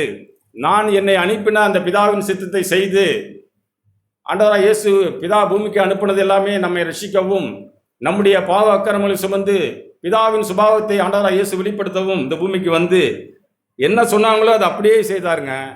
பிதா என்ன சொன்னாங்களோ அதை அப்படியே செய்து பிதாவின் நாமத்தை இயேசு மகிமைப்படுத்தினது போல நாமும் நம்முடைய வாழ்க்கையில் மன உண்மையாயிருந்து நேர்மையாயிருந்து, ஆண்டவரே என்னோட வாழ்க்கையில் நான் விசுவாசத்தை காத்துக்கொள்ள உதவி செய்யுங்க, பவுலை போல நல்ல போராட்டத்தை போராடினேன், ஓட்டத்தை முடித்தேன் என்று சொன்ன அந்த தேவ மனுஷனை போல நான் முன்னாடி இந்த சொற்ப வாழ்க்கையிலே நேர்மையும் உண்மையுமே வாழ உதவி செய்யுங்க ஆண்டவரே, என்னுடைய வழிகளெல்லாம் நீர் காண்கிறீர். அப்போஸ்தலர் 14ஆம் அதிகாரம், 13ஆம் அதிகாரத்தை திருப்பிக் கொள்ளலாம். 13ஆம் அதிகாரம், அங்கே அவர் பேசிக்கிட்டே வராரு. வரும்பொழுது 13ஆம் அதிகாரம் 36ஆம் வசனம், தாவீது தன் காலத்திலே தேவனுடைய சித்தத்தின்படி அவருக்கு ஊழியம் செய்த பின்பு நித்திரை அடைந்து தன் பிதாக்களிடத்தில் சேர்க்கப்பட்டு அழிவை கண்டான். தேவனால் எழுப்பப்பட்ட இயேசுவோ அழிவை காணவில்லை. தேவனால் எழுப்பப்பட்ட ஆண்டவராய் இயேசுவோ அழிவை காணவில்லை, உயிரோடு எழுந்தார் அப்படின்னு சொல்லி, சகோதரரே அவர் மூலமாய் நமக்கு பாவ மன்னிப்பு உண்டாகும் என்று அறிவிக்கப்படுகிறது என்றும், மோசேயின் நியாயப்பிரமாணத்தினாலே நீங்கள் எவைகளில் நின்று விடுதலையாகி நீதிமான்களாக படக்கூடாது இருந்ததோ, விசுவாசிக்கிறவன் எவனும் அவைகளில் நின்று இவைகளாலே இயேசுவினாலே நான் விடுதலையாகி வாழ முடியுமே. அருமையாக எங்கள் அப்போஸ்தலர் உபதேசிக்கிறார். இப்படி சொல்றாரு, மோசேயின் நியாயப்பிரமாணத்தினாலே நீங்கள் எவைகளின்றி விடுதலையாகி நீதிமான்களாக படக்கூடாது இருந்ததோ, விசுவாசிக்கிறவர் எவனும் அவைகளின்றி இவராலே இயேசுவாலே விடுதலையாகி நீதிமான்களாக்கப்படுகிறான் என்று உங்களுக்கு சொல்லுகிறேன்னு சொல்லிட்டு 41 அசட்டைக்காரரை பாருங்கள், பிரமித்து அழிந்து போங்கள், உங்கள் நாட்களில் ஒரு கிரியையை நான் நடப்பிப்பேன், ஒருவன் அதை உங்களுக்கு விவரித்து சொன்னாலும் நீங்கள் அதை விசுவாசிக்க மாட்டீர்கள். அங்க ஆண்டவராக இயேசுவை குறித்து பவுல் பேசிக்கிட்டே வராரு. நீங்கள் ஒரு கிரியை ஆண்டவர் செய்வார், அதை அவர் நடப்பித்து காட்டினால் நாம் விசுவாசிக்க மாட்டோம் அப்படின்னு சொல்லி கடுமையாக பேசுகிறார். இப்படி பேசும்போது எச்சரிக்கையாக இருங்கள், உங்களுக்கு இது இப்படி நேரிடாதபடிக்கு எச்சரிக்கையாக இருக்குன்னு சொல்லிட்டு இப்படி பேசும்போது அவங்க என்ன சொல்கிறாங்கன்னா, உடனே அந்த ஜனங்கள் ஜெப ஆலயத்திலே அவர்கள் யூதருடைய ஜெப ஆலயத்திலிருந்து புறப்படுகையில் அடுத்த ஓய்வு நாளிலே அந்த வசனங்களை தங்களுக்கு சொல்ல வேண்டும் என்று அவர்கள் வேண்டிக் கொண்டார்கள். டக்குன்னு அவங்க உணர்வடைஞ்சு, பவுலே இப்படி சொல்கிறீங்களே, இந்த வசனங்களை எங்களுக்கு விலக்கி சொல்லுங்கள், நாங்கள் எதிலெல்லாம் கட்டப்பட்டிருக்கிறோம், பாவத்தில் நாங்கள் கட்டப்பட்டிருக்கிறோம், இப்படி ஒரு அற்புதத்தை செய்தால் கூட நாங்கள் விசுவாசிக்க மாட்டேங்கன்னு சொல்கிறீங்களா ஆண்டவரே, பவுலே நீங்கள் எங்களுக்கு விவரித்து சொல்லுங்கன்னு சொல்லி கூப்பிடும்போது அதுக்கு அடுத்த மறுநாள் அவர் காரியங்களை அவங்களுக்கு விலக்கி சொல்லி பேசி காரியங்களை அவர் அருமையாக சொல்லிக்கிட்டே வந்து கடைசியாக என்ன சொல்கிறார் பாருங்க, 46ஆம் வசனம். இப்படி அவங்க சொல்லும் போது அந்த யூதர்களுடைய எதிராளிகள், பவுலுக்கு இருந்த எதிராளிகள் வந்து அவரை சொல்லக்கூடாத அளவுக்கு ஒரு காரியங்களை செய்து அவங்கள திறத்துறாங்க. அப்பொழுது பவுலும் பர்னபாவும் தைரியம் கொண்டு அவர்களை நோக்கி, முதலாவது உங்களுக்கே தேவ வசனத்தை சொல்ல வேண்டியதாக இருந்தது, நீங்களோ அதை தள்ளி நீங்கள் உங்களை நித்திய ஜீவனுக்கு அபாத்திரராய் தீர்த்து கொண்டபடினாலே நாங்கள் புற ஜாதியிலிருந்து போகிறோம் சொல்லி புற ஜாதியாராக அந்த மனுஷர்கிட்ட அவங்க பேசுகிறாங்க. புற ஜாதியார் அதை கேட்டு 48ஆம் வசனம், சந்தோஷப்பட்டு கர்த்தருடைய வசனத்தை மகிமைப்படுத்தினார்கள். நித்திய ஜீவனுக்கு நியமிக்கப்பட்டவர்கள் எவர்களோ அவர்கள் விசுவாசித்தார்கள். இப்படி மெய்யாவே நாம் நித்திய ஜீவனுக்கு வாழ அழைக்கப்பட்ட நம்முடைய இருதயம் ஆண்டவரே, உம்முடைய அந்த சிலுவையின் ரத்தத்தினாலே நான் ரட்சிக்கப்படுவது அதிக நிச்சயம். ஆண்டவரே, என்னுடைய வாழ்க்கையில் நான் இப்பொழுது வாழ்கிற இந்த சொற்பமான வாழ்க்கையில் நான் உண்மையும் நேர்மையுமாய் வாழ்ந்து உம்முடைய சித்தம் என்னதென்று நான் அறிந்து செயலாற்ற உதவி செய்யுங்க. நான் தடவியாகிலும் உண்மை கண்டுபிடிச்சிடலாம். ஆண்டவரே, எனக்கு உதவி செய்யுங்க அப்படின்னு சொல்லி நம்முடைய இருதயங்களை எப்பொழுதும் ஆண்டவரை நாம் மையப்படுத்தி ஆண்டவருடைய நாமத்தை மையப்படுத்தி, ஆண்டவரே எனக்கு உதவி செய்யுங்க. எப்படி தாவீது எத்தனையோ தவறான மனுஷங்க, 100க்கு 100 தவறான மனுஷன். ஆண்டவர் தாவீதை தள்ளி போடலிங்க. அவனை தேவன் மன திரும்ப செய்து நல்ல தன்னுடைய சித்தத்தை செய்து முடித்தான்னு சொல்லி அவரே சாட்சி கொடுக்கிறார். அப்படி அவனை விட நாம் மேலானவர்கள், தாவீதை விட நாம் மேலானவர்கள். ஆண்டவரே, என்னிடத்துல எத்தனையோ குறைவு இருக்க ஆண்டவரே, என்னிடத்துல எத்தனையோ மீறுதல் இருக்க ஆண்டவரே, என்னை மன்னிங்க. நான் உம்முடைய சித்தம் செய்ய விரும்புகிறேன், எனக்கு விருப்பத்தையும் செய்ய தாங்க ஆண்டவரே. ஆவியானவரே, தொடர்ந்து என்னை உம்முடைய ஆவியினால் நிரப்பி நான் நடக்க உதவி செய்யுங்க. அப்படின்னா மெய்யாவே நம்மை தேடி வந்த ஆண்டவர் எதுவும் நம்ம அப்படி தள்ளி போட இல்லைங்க, செம்மையாக நடத்துகிறார். நாம் மாத்திரம் விசுவாசித்து, ஆண்டவரே இந்த நல்ல வாழ்க்கையை நான் ஆண்டவரை நாடி தேடணுமே, என் இருதயத்திலே சமாதானம் உண்டாகணுமே, சந்தோஷம் உண்டாகணுமே, ஆசையாய் நான் தொடரணுமே. தாவீதை கேட்டால் சொல்லுவார், நான் ஒன்றை கேட்டேன் அதே நாடுவேன், தேவனுடைய ஆலயத்திலே அவருடைய மகிமையை காணும்படிக்கு நான் அவரையே நான் ஆராய்ச்சி செய்வேன். நம்முடைய இருதயங்களை ஆண்டவர் பார்க்குறாருங்க. ஆண்டவர் ஏதோ பூமியிலே நாம் பூமிக்கு உரிய மனுஷர்களாக வாழ்கிறோமா, தேவனை தேடுகிற மனுஷர்களாக இருக்கிறோமான்னு சொல்லி தேவனே நம்மை காண்கிற தேவனாக இருக்கிறார். சதா நம்முடைய எண்ணங்களும் நோக்கங்களும், பிதாவே இந்த நாமத்தை மையப்படுத்த உதவி செய்யுங்க. எனக்கு ஒன்றுமே தெரியல ஆண்டவரே, நீங்கள் எனக்கு உங்களுடைய வழிகளை போதிங்க, தொடர்ந்து நடத்துங்க, நான் இப்படி வாழ உதவி செய்யுங்க. துர்க்குணத்திற்கு என்னுடைய கண்களையும் இருதயத்தையும் மூடிக்கொள்ள உதவி செய்யுங்க, மன உண்மையாக இருக்க உதவி செய்யுங்க, என்னை காண்கிற தேவனே. இப்படி நம்முடைய வாழ்க்கையில் எப்பொழுதும் சதா நாம் தேவனை நோக்கி நாம் பார்க்கும் பொழுதெல்லாம் அந்த ஜீவனாலே நாம் ரட்சிக்கப்படுவது அதிக நிச்சயம். எபேசியன் புஸ்தகத்தில் நாம் கேட்டோம். எபேசியன் புஸ்தகம் முதலாம் எபேசியன் புஸ்தகம்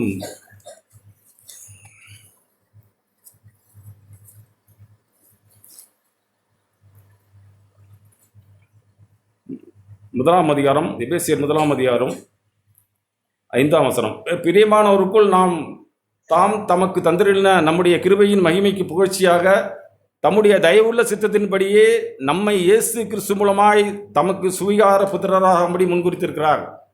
நீங்களும் நானும் ஆண்டவருடைய சுவீகார புத்திரர்கள்.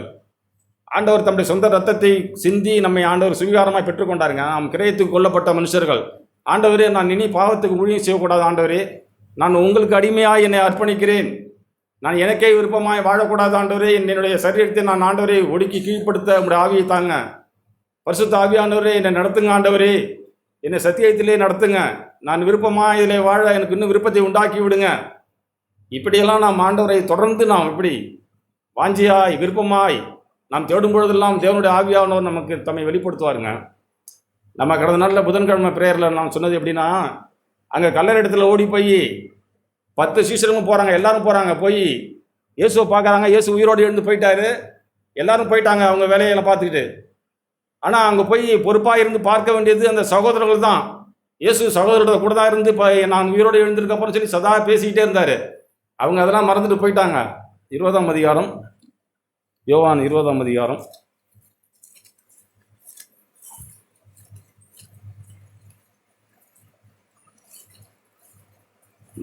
20ஆம் அதிகாரம், அங்கே எல்லாரும் போயிட்டாங்க. அவர் உயிரோடு எழுந்தது அவங்களுக்கு அறியல. 29 அவர்கள் இன்னும் அறியாது இருந்தார்கள். சீஷர்கள் தங்களுக்குடைய இடத்திற்கு திரும்பி போனார்கள். எல்லாரும் போயிட்டாங்க.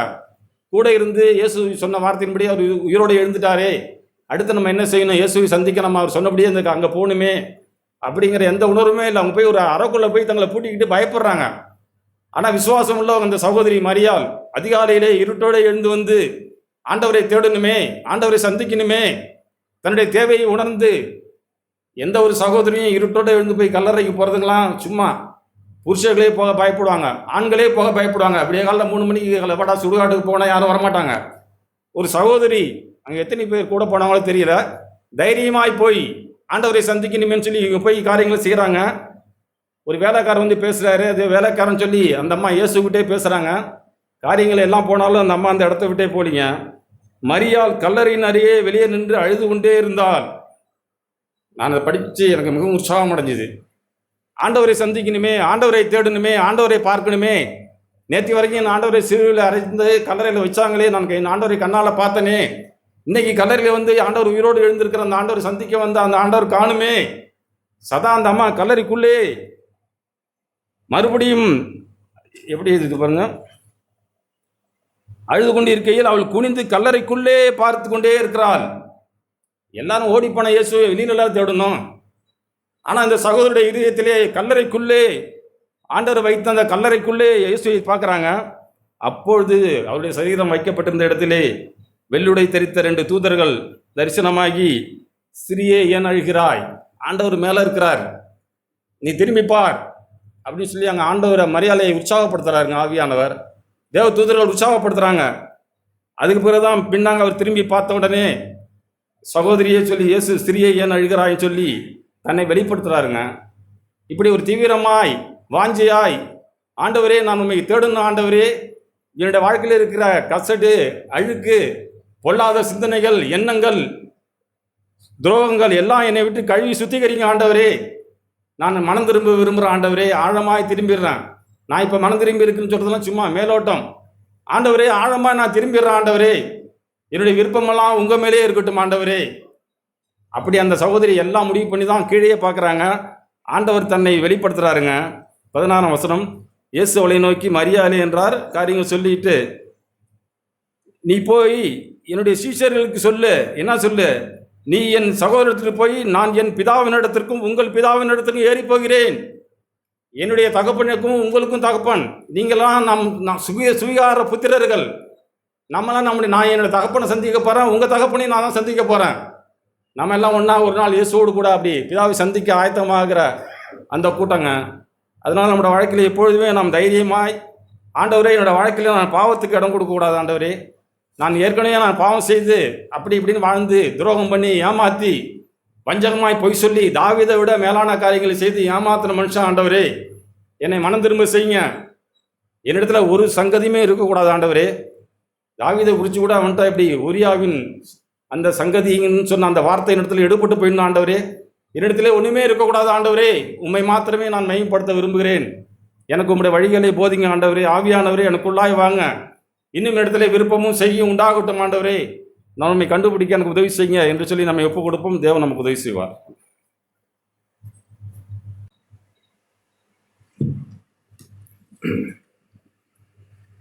ஆண்டவர் பேசின நல்ல வார்த்தைகளை ஆண்டவருக்கு நன்றி சொல்கிறேன். நான் கேட்டுட்டு இருக்கும்பொழுது ஒரு சத்தத்தை அப்படி நான் கேட்டேன். என்னன்னா, இந்த காலங்களிலே இந்த விசுவாச வார்த்தையையும் தேவனை குறித்து கேள்விப்படுகிற இந்த காதுகள் பாக்கியம் உள்ளதுன்னு கேட்டேன்.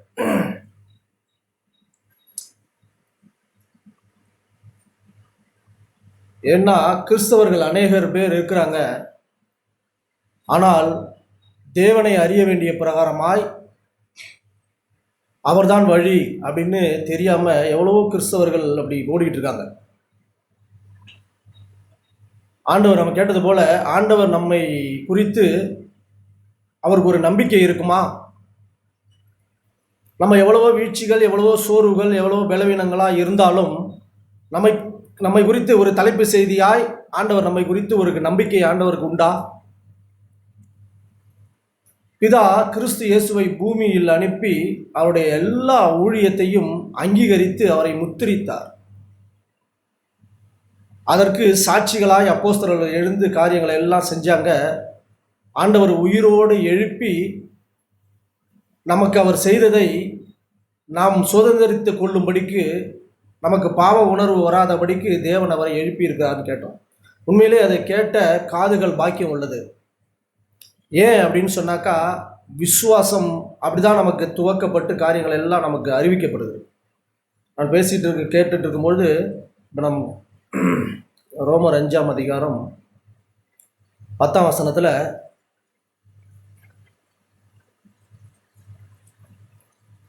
நாம் தேவனுக்கு சத்துருக்களாய் இருக்கையில் அவருடைய குமாரனின் மரணத்தினாலே அவருடனே ஒப்புரவாக்கப்பட்டோமானால் ஒப்புரவாக்கப்பட்ட பின் நாம் அவருடைய ஜீவனாலே ரட்சிக்கப்படுவது அதிக நிச்சயமாமே. இதுதான் ஒட்டுமொத்த ஆண்டவர் செய்த ஒட்டுமொத்த பைபிள். அப்படிதான் நான் அப்படி கேட்டுட்டு இருந்தேன். ஏன்னா நான் யார் அப்படின்னா, நான் தேவனுக்கு சத்துருவாய் இருந்தேன். அவர் தம்முடைய குமாரனை எனக்கு என் மேல் அன்பு வைத்து அவருடைய குமாரனை மரணத்தினால் அவருக்கு எனக்குடைய பாவத்திற்காக அவரை ஒப்பு கொடுத்தார்.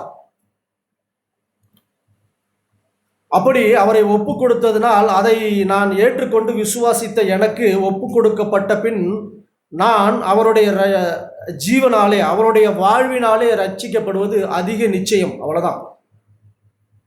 11ஆம் வசனத்துல அது மாத்திரமல்ல,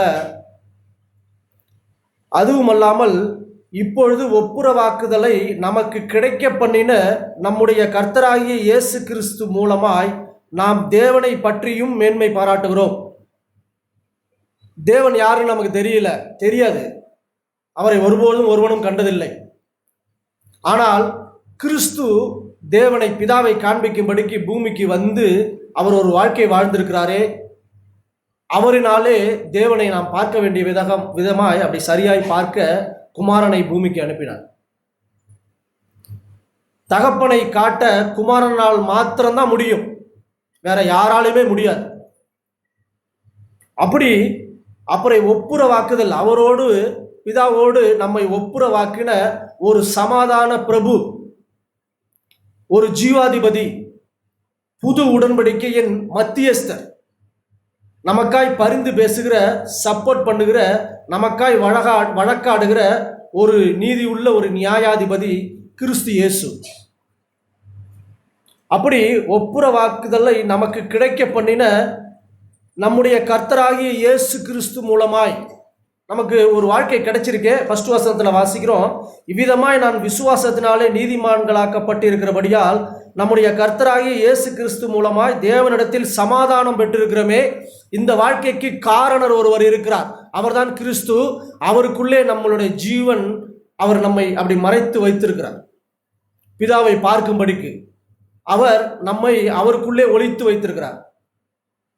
நான் கேட்டுட்டு இருக்கும்பொழுது செப்பனியாவில் வார்த்தை வாசிக்கிறோம், மீதியான கொஞ்சம் ஜனம். தலைப்பு செய்தியே அதுதான். எவ்வளவோ ஜனங்கள் இருக்கிறாங்க, அது இல்லை, அது உள்ள போய் பார்க்கறது. ஆனால் ஹெட் நியூஸ் என்னன்னா, ஆண்டவர் நம்மை மீதியாய் வைத்திருக்கிறார். எவ்வளவோ குறைகள் இருக்கு, எவ்வளவோ காரியங்கள் இருக்கு, ஆண்டவர் இன்னை வரைக்கும் நமக்காய் சப்போர்ட் பண்ணுறார். விசுவாசம் ஒழிந்து போகாதபடிக்கு காலைதோறும் அவர் நமக்காய் பரிந்து பேசுகிறவராய், புது கிருபையால் என்னை ஏற்றுக்கொள்கிறவராய், நேற்று பார்த்தது போல என்னை பார்க்காதவராய், அவரிலே நான் சந்தோஷப்படும்படிக்கு சமாதானமாய் அவரிடத்தில் வரும்படிக்கு ஒருவர் காரணராய் இருக்கிறார். புது உடன்படிக்கையின் மத்தியஸ்தராய் இருக்கிற கிறிஸ்து, அவர் மூலமாய் தேவனை அறிகிற அறிவிலே நாம் விருத்தி அடைந்து நாம் அவரை மகிமை பார்த்தோம். 2ஆம் வசனத்தில், அவர் மூலமாய் நான் இந்த கிருபையிலே பிரவேசிக்கும் ஒரு ஸ்லாக்கியத்தை விசுவாசத்தினாலே பெற்று நிலை கொண்டிருந்து தேவ மகிமையை அடைவோம் என்கிற நம்பிக்கையிலே மேன்மை பாராட்டுகிறோம். ஒரு தேவனை போல நானும் மகிமை அடைவேன் அப்படிங்கிற நம்பிக்கை நமக்கு உண்டா இருந்துச்சா? இல்லை. நாம் தேவனுக்கு சத்துருக்களாய் இருக்கும்போது இல்லவே இல்லை. ஆனால் கிறிஸ்துவை பூமிக்கு அனுப்பி அவரை மரணத்துக்கு, என்னுடைய பாவத்தினால் அவரை மரணத்துக்கு உட்படுத்தி நான் நீதியிலே பிழைக்கும்படிக்கு அவரை உயிரோடு எழுப்பி பிதா என்னிலே அன்பு கூர்ந்தாரே, அதை உணர்ந்து அப்படி இருக்கிற நமக்கு அதுதான் ஒரு மேன்மை பாராட்டுகிற ஒரு விஷயம். இந்த ஒரு ஸ்லாக்கியமான வாழ்வை கிறிஸ்து தான் நமக்கு தந்திருக்கிறார். அது மாத்திரமல்ல, உபத்திரவம் பொறுமையையும், பொறுமை பரீட்சையையும், பரீட்சை நம்பிக்கையையும் உண்டாக்குகிறது என்று நாங்கள் அறிந்து, அப்போஸ்தலர் அப்படிதான் பேசுறாங்க. உபத்திரவத்திலேயே நாங்கள் மேன்மை பாராட்டுகிறோம்.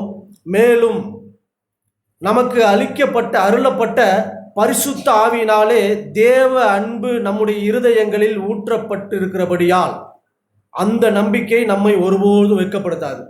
கிறிஸ்துவை ஜீவனை நாம் அடையணும், அவர்தான் நமக்கு வழியும் சத்தியமும் ஜீவனா இருக்கிறார், அவருக்குள்ளே நம்முடைய ஜீவன் ஒளிஞ்சிருக்கு அப்படின்னு சொல்லி ஆண்டவர் நம்மை அப்படி நடத்துகிறார். அது யாருக்கு புரியும் அப்படின்னா, தேவ அன்பு தம்முடைய இருதயங்களில் ஊற்றப்பட்டிருக்கு. அப்படி யார் ஊற்றப்பட்டிருக்கோ அவருடைய அன்பை புரிந்து கொண்டவர்களுக்கு மாத்திரம்தான் அந்த ஜீவனை ஆசையாய் அப்படி தொடர முடியும். ரட்சிப்பு அவருக்குள்ளே இருக்குன்னு கலிகூற முடியும். எனக்காய் தேவன் எல்லாவற்றையும் சிலுவையிலே செய்து முடித்தார் அப்படிங்கிற பாஸ்ட் நம்ம கேட்டோம்ல, பாஸ்ட் ப்ரெசண்ட் நம்ம நடந்துக்கிற இப்போ அப்டேட், இப்போ நடந்துக்கிற எல்லா விஷயத்துக்கும் ஒரு பாஸ்டாக ஒரு காரியங்கள் செய்து முடிச்சிருக்கிறாங்க. முன்னமே ஒன்று செஞ்சப்பட்டிருக்கு. அதை நாம் ஏற்றுக்கொண்டு இப்போ நடந்தோம்னா நம்மளுடைய ஃபியூச்சர் பிரகாசமாக இருக்கும். அவ்வளோதான். நம்ம அதை நம்பலை அப்படின்னா இப்பையும் நமக்கு வேஸ்ட் ஆகிடும், அப்பையும் வேஸ்ட் ஆகிடும். அந்த கிருபை விருதாவாக இருக்கும். அந்த கிருபை நமக்கு ரட்சிப்பை கொடுக்காது. இந்த வாழ்க்கை பரிசுத்தத்தை நாம் கண்டு அடையக்கூடிய ஒரு பலனாய் நமக்கு இருக்காது. முடிவு நித்திய ஜீவனாய் இருக்காது. உண்மையிலே அவருடைய அன்பு நம்முடைய இருதயத்தில் ஊற்றப்பட்டிருந்தால் ஒழிய இந்த வாழ்க்கை நமக்கு அப்படி ஊற்றப்பட்டிருந்தால் மாத்திரம்தான் இந்த வாழ்க்கையை நமக்கு வெட்கப்படுத்தாது. இல்லைன்னா நம்மளை வெட்கம் அடைஞ்சிருவோம். நம்ம மனுஷருக்கு முன்பாக அதை காட்ட மாட்டோம். நம்ம தேடுகிறதை தேடுவோம். நம்மளை தவிர பாக்கி எல்லாரும் நம்மளை சரியாய் அறிந்து கொள்வார்கள். அப்படிதான் ஆண்டவர் நம்மை ஒப்புரவாக்க விரும்புகிறார். அவருக்குள்ளே ஜீவன் இருந்தது. அந்த ஜீவன் மனுஷனுக்கு ஒளியா இருந்தது. அந்த ஜீவன் மனுஷனுக்கு அப்படி தந்து அப்படி ஜீவன் உண்டாயிருக்கவும் கேட்டோம்ல, ஜீவன் உண்டாயிருக்கவும் அது பரிபூர்ணப்பட வந்தேன். தேவன் பூரண வழிகளிலே நடத்துகிற ஒரு வாழ்க்கையை நமக்கு அப்படி தந்து நடத்துகிறார். அவ்வளவுதான். நாம ஒன்று துவக்கல, நாம ஒன்று முடிக்க போறதில்லை. எல்லாம் அவருடைய கையில். ரோமர் 12:1 கேட்கறது போல விசுவாசத்தை நமக்குள்ளே அவர் துவக்கி இருக்கிறார். அவர் தான் முடிக்க போகிறார். முடிவு அவரோட கையில தான் இருக்கு. 1 யோவான்ல வாசிக்கிறோம், நாம் இப்போ தேவனுடைய பிள்ளைகளாக இருக்கிறோம். இனி எப்படி இருப்போம்னு தெரியல, ஆனால் அவரை சந்திக்கும் போது அவரை போலவே இருப்போம். இதெல்லாம் அவருடைய வாழ்வு, அவர் தருகிற அந்த ஒரு கிருபை, ஒரு வாழ்க்கை. அதை அடைந்து கொண்டு அதன்படி வாழ நம்மை கமிட் பண்றோமா?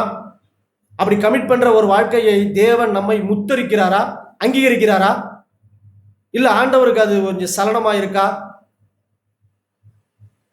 நாம தான் நம்மை நிதானித்து பார்க்கணும். அப்படிதான் ஆண்டவர் அப்படி சொல்றாங்க. இந்த புது உடன்படிக்கைக்கு வித்திட்டவர் தேவன் கிறிஸ்து இயேசு. அவருக்குள்ளே நமக்கு ஒரு மகிழ்ச்சி இருக்கா? அவருக்குள்ளே ஒரு சமாதானம் இருக்கா? ஆண்டவர் சொல்றாங்க, என்னில் இடரல் இல்லாத மனுஷன் பாக்கியவான் சொல்றாங்க. அவரை ஏற்றுக்கொள்ளாத எல்லாரும் இடரலாதான் இருப்பாங்க. அது அவரை சந்தோஷப்படுத்தாது, அவர்களுக்கு சமாதானமே இருக்காது. அவர் கிறிஸ்து ஜீவனை அவங்க விரும்ப மாட்டாங்க. அவர் வேற ஏதோ காரியங்கள்ல எல்லாம் அப்படி எழுதுருவாங்க, பந்தய பொருளை இழந்துருவாங்க. நமக்கு லக்கு ஒன்று இருக்கு, அது கிறிஸ்து தான். அவரை நோக்கி தான் நமக்கு ஒரு நியமிக்கிற ஓட்டத்துல அப்படி பொறுமையாய் ஓடும் படிக்கணும். கேட்டோம்ல, நம்பிக்கை பரீட்சை எல்லாத்தையும் அப்படி விட்டுக்கிற பரிசுத்த ஆவியானவர் ஆண்டவர் தருகிறார். அப்படி தேவனுடைய அன்பு நம்முடைய இருதயத்திலே ஊற்றப்பட்டதால் அதுதான் வெட்கப்படுத்தாது. அப்படி அவருடைய அன்பை புரிந்த ஜனங்களுக்கு மட்டும்தான், நிச்சயமாய் மட்டும்தான் ஆண்டவர் நம்மை குறித்து ஒரு நம்பிக்கை அவருக்கு உண்டாகும். அந்த ஜனங்கள், மீதியான கொஞ்ச ஜனங்கள் அவர் தேவர்கள் மேலேயே நம்பிக்கை இருப்பாங்க. அதுதான் நம்மளுடைய தேவனும் புறஜாதியான மனுஷர் நம்மை பார்க்கும்போது ஒரு தலைப்பு செய்தியாய் நம்மை குறித்து ஒரு நம்பிக்கையை நம்ம வச்சிருக்கிறோம்னா அதுதான், வேற எதுவுமே இல்லை. நம்ம போலதான் எல்லாம் சேர்ந்து போறாங்க, ஆனாலும் அவங்களுக்கு இருக்கிறது போதும்னு இருக்கிறாங்களே, இது எப்படி உண்டானுச்சு? இல்லை தவிக்கிறாங்களா? மத்தேயுல ஒரு வார்த்தையை வாசித்தினான் அப்படி கடந்த போது,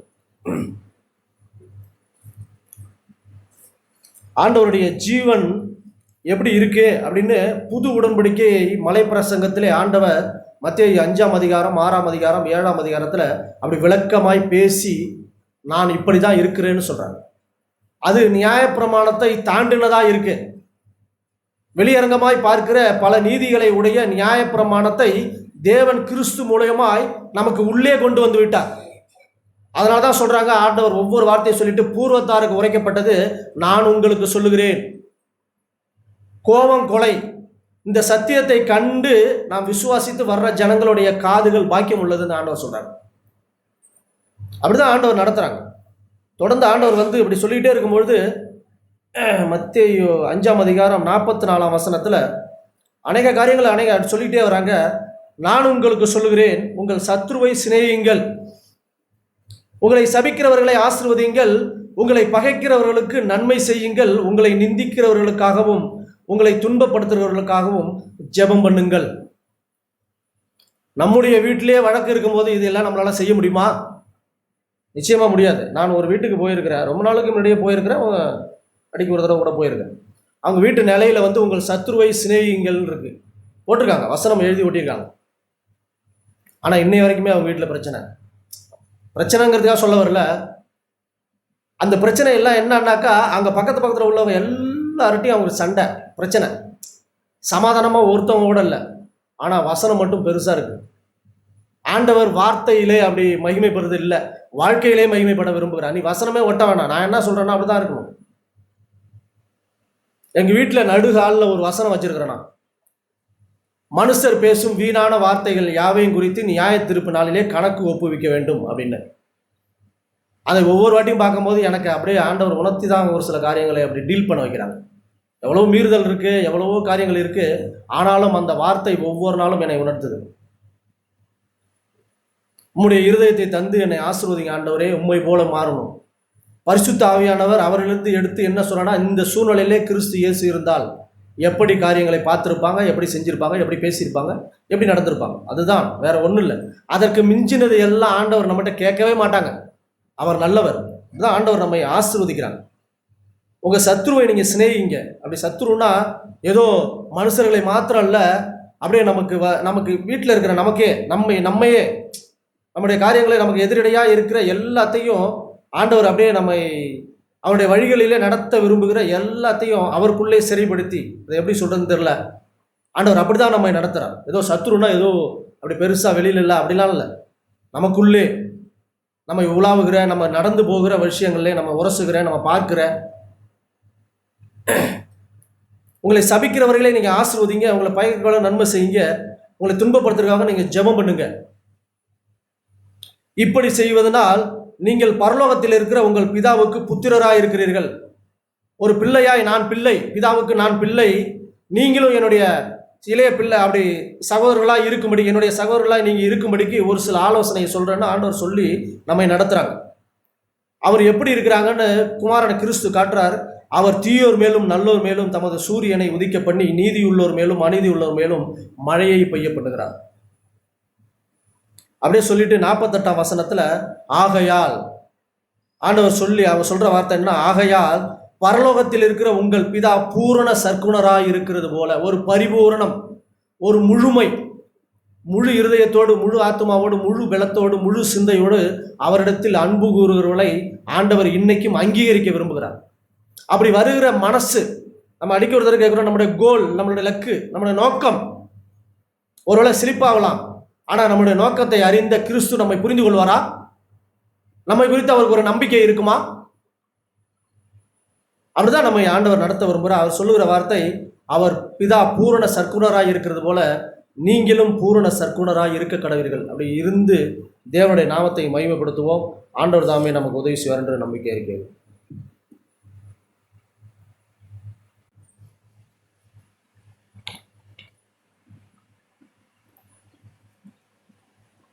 கேட்ட எல்லா ஆண்டவருடைய நல்ல வார்த்தைகளுக்காக நானும் ஆண்டவருக்கு நன்றி செலுத்துகிறேன். ஏன்னா ரோமர் 5 கேட்டது போல அவரோடு கூட ஒப்புரவாக்கப்பட்டோம். இதுக்கு முன்னாடி நம்மளுடைய நிலையை ஆண்டவர் எப்படி நான் அறிந்திருக்கிறேன் என்று இதை வாசித்த பொழுது எனக்கு ஏசாயாவின் புஸ்தகம் 48வது அதிகாரம், ஏசாயா 48:1 வாசிக்கிறேன். இஸ்ரவேல் என்னும் பெயர் பெற்று யூதாவின் நீரூற்றிலிருந்து சுரந்தவர்களும் கர்த்தருடைய நாமத்தின் மேல் ஆணையிட்டு உண்மையும் நீதியும் இல்லாமல் இஸ்ரவேலின் தேவனை அறிக்கையிடுகிறவர்களுமான யாக்கோபின் வம்சத்தாரை கேளுங்கள். இப்படி ரட்சிக்கப்பட்டு தேவனுடைய கிருபையை பெற்று விசுவாசத்தை பெற்று ரட்சிக்கப்பட்ட நாம் உண்மையும் நீதியும் இல்லாமல் இஸ்ரவேலின் தேவனை அறிக்கையிடுகிறவர்களுமான யாக்கோபின் சந்ததியாரே. இதோ இது இஸ்ரவேல் ஜனங்களுக்கு சொல்லப்பட்டது என்று நான் எப்பொழுதுமே அதை நினைக்கிறதில்ல. இதெல்லாம் யார் ஆண்டவர் என்ன வச்சுருக்காங்கன்னா, இதெல்லாம் திருஷ்டாந்தமாய் ஆண்டவர் நமக்கு தான் இதை எச்சரிப்பாய் சொல்லுகிறார். அவர்கள் தங்களை பரிசுத்த நகரத்தார் என்று சொல்லி சேனைகளின் கர்த்தர் என்னும் நாமமுள்ள இஸ்ரவேலின் தேவன் மேல் பற்றுதலாய் இருக்கிறார்கள். பூர்வ காலத்தில் நடந்தவைகளை ஆதி முதல் அறிவித்தேன். அவைகள் என் வாயிலிருந்து பிறந்தன. அவைகளை வெளிப்படுத்தினேன். அவைகளை சடிதியாய் செய்தேன். அவைகள் நடந்தன. நீ கடினமுள்ளவன் என்றும் உன் பிடரின் நரம்பு இரும்பென்றும் உன் நெற்றி வெண்கலம் என்றும் அறிந்திருக்கிறேன். 8ல் நீ கேள்விப்படவும் இல்லை, அறியப்படவும் இல்லை, ஆதி முதல் உன் செவி திறந்திருக்கவும் இல்லை. நீ துரோகம் பண்ணுவாய் என்பதையும் தாயின் கற்பம் தொடங்கி நீ மீறுகிறவன் என்று பெயர் பெற்றதையும் நான் அறிந்திருக்கிறேன். இதுதான் என்னுடைய நிலை. தேவனுக்கு நம்மளுடைய ஆதி அந்த எல்லாம் நமக்கு தெரியும். ரட்சிக்கப்பட்ட நாம் மேன்மை பாராட்டுகிறதுக்கு ஒன்றும் இல்லை. இது கிருபையினாலே தேவன் கொடுத்த வாழ்வு. ஆண்டவருக்கு தெரியும் நான் ரட்சிக்கப்பட்ட பிறகும் நான் பாவம் செய்வேன் என்று ஆண்டவருக்கு தெரியும். ரட்சிக்கப்பட்ட பிறகு என்ன தாயின் கற்பம் தொடங்கியே நீ மீறுகிறவர் என்று பெயர் பெற்றிருந்தும் அறிந்திருக்கிறேன். நீ மீறுவா என்று அதே இஸ்ரவேல் ஜனங்களுக்காக அல்ல, நம்ம தான் ஆண்டவர் சொல்றார். நீ மீறுகிறவன் என்று தெரிந்தும் என் நாமத்து நிமித்தம் என் கோபத்தை நிறுத்தி வைத்தேன். உன்னை சங்கரிக்காதபடிக்கு நான் என் புகழ்ச்சி நிமித்தம் உன்மேல் பொறுமையாயிருப்பேன். இதோ உன்னை புடமிட்டேன், ஆனாலும் வெள்ளியைப் போலல்ல, உபத்திரவத்தின் குகையிலே உன்னை தெரிந்து கொண்டேன். என் நிமித்தமே அப்படி செய்வேன். இதெல்லாமே ஆண்டவர் ஏன் நமக்கு இப்படி சொல்கிறாங்கன்னா, என் நிமித்தம்னா என் கிருபை நிமித்தம் தான் நீ காக்கப்பட்டிருக்க. பரிசுத்தம் எப்படி குலைக்கப்படலாம், என் மகிமை வேறொருவனுக்கு கொடேன். ஆண்டவர் இதை நான் வாசித்த பொழுது அப்படிதான் நான் இதை வாசித்து இதான் என்னுடைய நிர்பந்தமான நிலை. நான் ரட்சிக்கப்பட்ட பிறகும் கூட என்னிடத்தில் ஆண்டவர் எவ்வளவோ ஆண்டவருக்கு விரோதமான செயல்கள் என் சிந்தையிலும் என் இருதயத்திலும் எத்தனையோ நான் பார்க்க முடிகிறது. இதான் என்னுடைய ஆண்டவருக்கு தெரியும். நான் தாயின் கற்பத்திலே மீறுகிறவன் என்று அவர் தெரிந்திருந்தும் தான் இதெல்லாம் ஏன் ஆண்டவர் எனக்கு இப்படி தெரிந்திருந்தும் கூட ஏன் என்னை அழைத்தார் என்றால் அவர் நாமத்தின் நிமித்தம்தான். அவர் நாமத்தை மகிமைப்படுத்துகிறதற்குத்தான் ஆண்டவர் என்னை இப்படி அழைத்திருக்கிறார். ரோமர் 5 நாம் வாசித்தோம். அதில் 3 முறை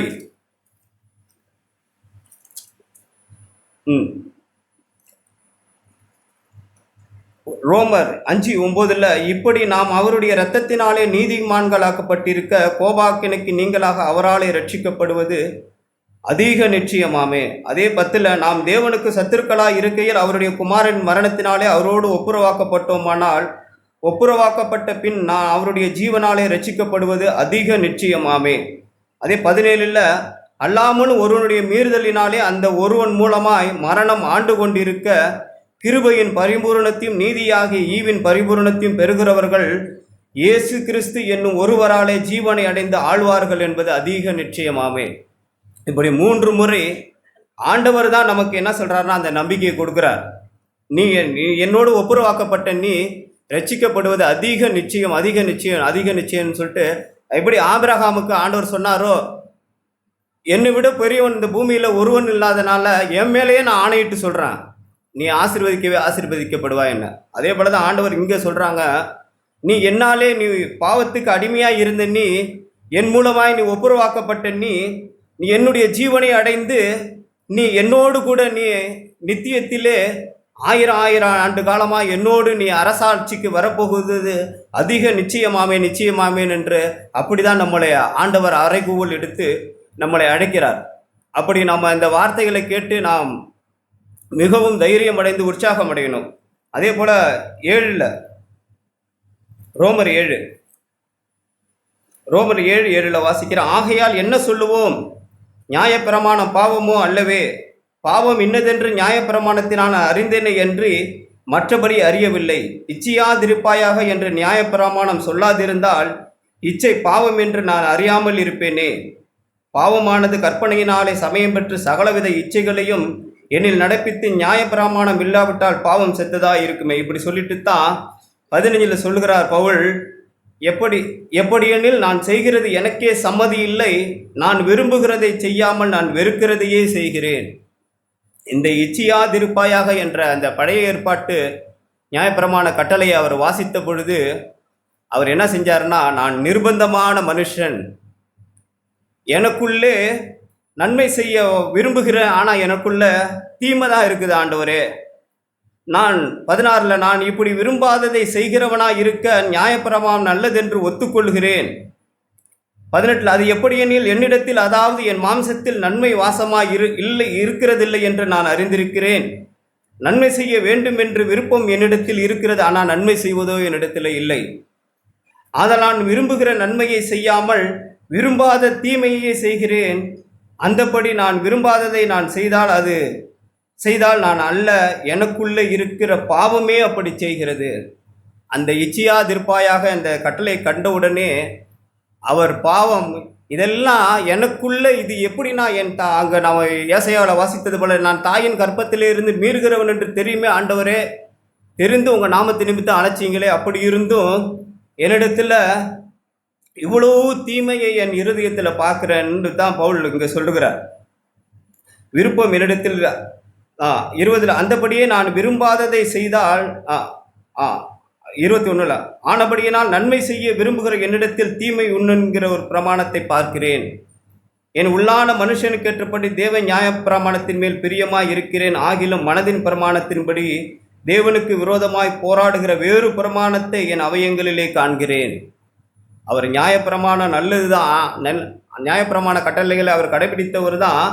ஆனாலும் அவர் பரிசுத்தாவியை பெற்றவருக்கு அவரிடத்துல என்ன காண்கிறாருன்னா, ஆகிலும் என் மனதின் பிரமாணத்துக்கு விரோதமாய் போராடுகிற வேறொரு பிரமாணத்தை என் அவயங்களில் இருக்க காண்கிறேன். வேறொரு பிரமாணம் அது என்னன்னா, அவருக்குள்ளே இருக்கிற அந்த இச்சியாதிருப்பாயாகங்கிற அந்த கட்டளையை என்னால் கடைபிடிக்க முடியாதபடிக்கு என் உள்ளத்தில் இருக்கிற அந்த பாவத்தை பார்த்து தான் அப்படி சொல்றார். காண்கிறேன், அது என் அவயங்களில் உண்டாயிருக்கிற பாவ பிரமாணத்துக்கு என்னை சிறையாக்கி கொள்கிறது.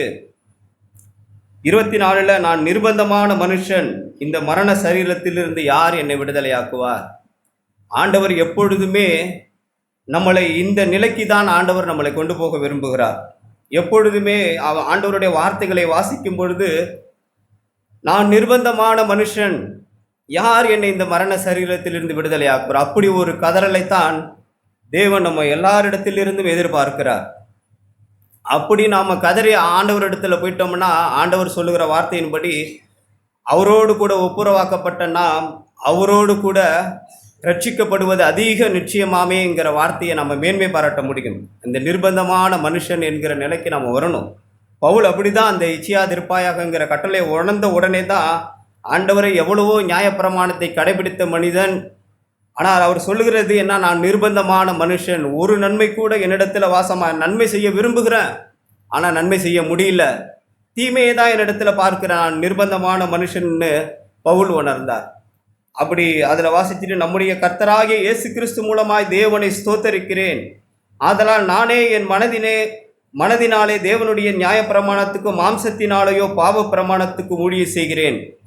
8 ஆனபடியினால் கிறிஸ்து இயேசுவுக்கு உட்பட்டவர்களாய் இருந்து மாம்சத்தின்படி நடவாமல் ஆவியினாலே நடக்கிறவர்களுக்கு ஆக்கினை தீர்ப்பில்லை.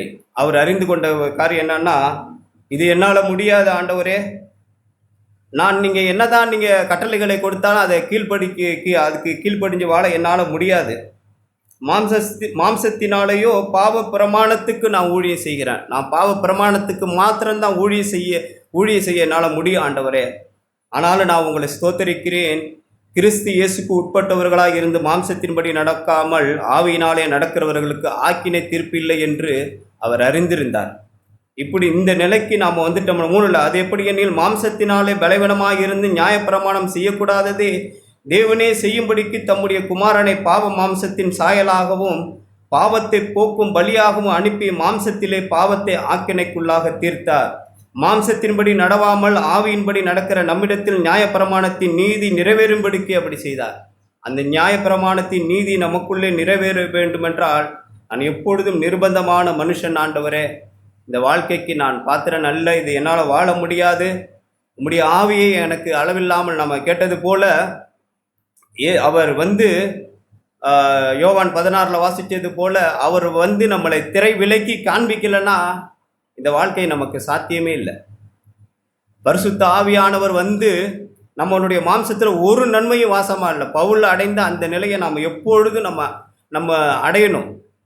அடைஞ்சு நான் நிர்பந்தமான மனுஷன்னு நம்ம வந்து ஆண்டவரே உங்களுடைய ஆவி இல்லாமல் என்னால் ஒன்றும் செய்ய முடியாதுன்னு சொல்லிட்டு நான் நிர்பந்தமான மனுஷன் ஆண்டவரே உங்களுடைய ஆவியை எனக்கு தாங்கன்னு சொல்லிட்டு கேட்கும்போது ஆண்டவர் நம்ம நாளில் வாசித்து மாம்சத்தின்படி நடவாமல் ஆவியின்படி நடக்கிற நம்மிடத்தில் நியாயப்பிரமாணத்தின் நீதி நமக்குள்ள ஆண்டவர் நிறைவேற்றி முடிக்க வல்லவராக இருக்கிறார்.